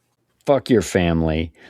There's all that gasoline that has already been poured from Tia like hours ago. The room is full of fumes. Yeah, I was going to say, you light a match now, you can blow the whole fucking house up. But that's not how gasoline works in movies. No. She lights a lighter, sets the house on fire, and then as she's walking out the door is like attacked by the dog, but she's picked up the Kandarian dagger, and as the dog leaps at her in the air, she sticks the dog, Roger Spottiswoode style, puts it in the ground for good. Yeah. And then is laying on the ground when she starts to hear the voice of Will, her husband. I do not like this final boss here. I do not like that he just shows up now. I do not like that we don't track his progress getting to the house. It's like kind of a surprise because he just comes out of the flames of the house. Like he's been in the house the whole time. Exactly. Yeah. Like, what is going on there? And she stands up and he's mocking her. And she sees his fiery spirit and she just takes off running. Yeah. Right? There's a lot of digital fire here. The whole house is digital fire. The bit with the gazebo is real. That's real fire. They did use a lot of real fire in this as well. They had some real fire walk stuff with him. And he's like slow walking towards her and she just runs like through the field, through the forest, and eventually to the construction site, which is next to the 10 minutes home. Away from the house. Yeah, by car. She makes it all the way there. She's freaking out. She's hiding. She's trying to grab a radio and call for help. She manages to get one, but then here comes Will, and he's all kind of like desiccated looking and burnt. Yeah. And he looks like he's kind of held together with embers and stuff. This is my least favorite part of the movie because this to me is like Imhotep, right? This is 1997 Brendan Fraser mummy. Yeah. Imhotep, only on fire. I mean, the Deadites have been making their own rules in this movie already, but this does seem a little bit too far. Yeah. And I know that the face is, legit makeup effects and green screen things painted to where they're going to hole it out. But the body is a lot of mocap suit, right? Because they just built that in the computer. And it just, I don't like it. Evil Dead has always been about practical effects. And sure, there's some visual effects help here and there, as there generally is in anything these days. But I would rather he just be in a big burn suit, right? Yeah. Like a big, meaty, gross violates the monster a little bit. Kind of. Yeah. I buy it. He's almost like a burning skeleton with some meat on it. There's not like a demon or a zombie like they kind of are. And it looks a little hokey. Yeah. Well, he's still looking for the dagger, and he pushes her into a pit in the construction site full of rebar points and broken glass, and she falls onto some rebar which goes through her leg. Probably boxes of nails in there and claw hammers with the claws sticking up, and like we haven't had enough of this yet, right? where's the dagger? And she's been carrying the knife that she took from Edgar, like way back when. And she throws it into, like, because the cement truck has started, and I think that's cement that's filling in there or something. I thought it was tar. Maybe it's tar. Yeah, maybe it's tar. Seems like it's boiling hot tar. Yeah. So she throws it in there, and he goes after it. Finally, it's mine. So he scrambles in the pit for the dagger, and she takes a fucking jackhammer. Yeah. Like right into him. Yeah. Into what's left of his chest. Yeah. Oh. A lot of digital stuff here. I mean, it is a real jackhammer with a rubber tip against a stunt guy in a mocap suit. That's intense. Yeah. That's got to feel like something. But she does the old switcheroo with the dagger. And so when he finds out that it's not the one she threw in the pit, he climbs out and then she stabs him with the Kandarian dagger. Yeah. Oh. And for a moment, she looks and he turns back into regular old Will. I've always loved you. Oh. It's not enough, she says. Yeah. And she breaks his head apart in her hands. This is a weird, I also felt like unnecessary effect. Mm-hmm. I get that we are tracking the abusive relationship here and her breaking free of that, but it's a bit weird when he turns real and she like sticks her thumb in his eye, and starts tearing his face apart. His inside embered head apart. Yeah. Yeah, he is completely disintegrated. We're going to cut to her being tended to by paramedics the next morning, getting a cigarette from one of them. And they're like, gosh, who did this to you? It was my ex-husband. Yeah. Finally free of the grip of that abusive relationship. Yeah. And we will roll credits on Evil Dead Burn. And then go to our Marvel credits sequences. Yes, our mid-credits sequence. Which is... It's Polly Grandma crawling on the road without legs. Yeah. And the red Jeep. And the girl gets out like, oh my gosh. Yeah. Lady, are you okay? I'm like, no. Lady without the legs crawling in the street. Are you okay? Oh, they took my legs. But yours will do just fine. Evil mammal scare. And then more credits. And I thought, maybe I should wait. And then cut to the funeral home again. The funeral home manager has got a little girl there. I've got to take care of some things. You just hang out down here with these urns. These are where all the, the people who don't have any families, we just keep their cremated remains in case someone shows up. But just stay down here, little girl. I'm sure there's nothing weird or scary down here in the funeral home with all the fucking dead bodies where Slim Bambino was murdered. Bambino was carved up 2 days ago. In fact, I think she says when the doorbell rings, doesn't she say that must be about the mortuary assistant job or the crematory assistant job? Thinking, okay, so Slim Bambino was slaughtered in that room. Like 24 hours ago? Maybe? But the little girl is standing down there and she's looking at urns and she sees one called Ellie Bixler. Yeah. Ellie Bixler. And then the girl looks over into a mirror and you see in the reflection Alyssa Sutherland, right? Who played Ellie Bixler in Evil Dead Rise. Yeah. And she's like mirroring the movements of the little girl. And she says, don't be afraid. And I thought, little girl, be fucking afraid. Yeah. I'm looking in a mirror. Why would you not be afraid? Some other reflection is looking back at me. Sorry, this is just the kind of spooky shit I thought might happen if I got left alone in the basement of a fucking funeral home. Yeah. God damn it. Fucking out of there. Well, she turns around and then dead-eyed Ellie Bixler is behind her and snaps the little girl's neck and says, Mommy's back. I hate this. I don't like this at all. I'm okay with it because I like Ellie. It breaks every rule that we've seen. It makes no sense. Yeah. Because she got chopped up in a fucking wood chipper. Yeah. There would be no ashes, man. She was also... There's no body. There's no ashes. Her no and nothing. her two kids, because she was the marauder abomination which, remember, it had all the arms and the legs, and it was a spider amalgamation of the three characters. Yeah. So I don't get it. It seems like fan service. I did enjoy her in Evil Dead Rise, but I don't want to see her again. Like, I think that it's just, listen, they had some ashes. They call it Ellie Bixler. Now, the interesting thing that I noticed on my second watch through is when the crematorium assistant is killed, blood splashes all over an urn laying on the floor.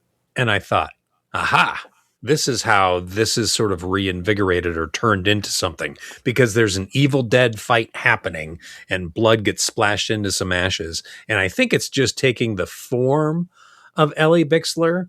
It's not actually Ellie Bixler. That's my call on it. And I believe sources say there will be a sequel that does involve Ellie and some previous stuff. So I think I guess so. I think that's cool. She's my favorite of the newest ones. So. Sure, but sometimes you got to let a good thing die. Yeah, but we all know that doesn't mean anything in any movie.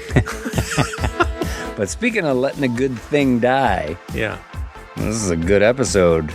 And like Ellie Bixler, it just keeps going on. Yeah. We're in the post-credit sequence already. That's right. We've had 2 credit sequences where we've talked about how it was over. Tyler? Burn us out? The head, the tail, the whole damn thing.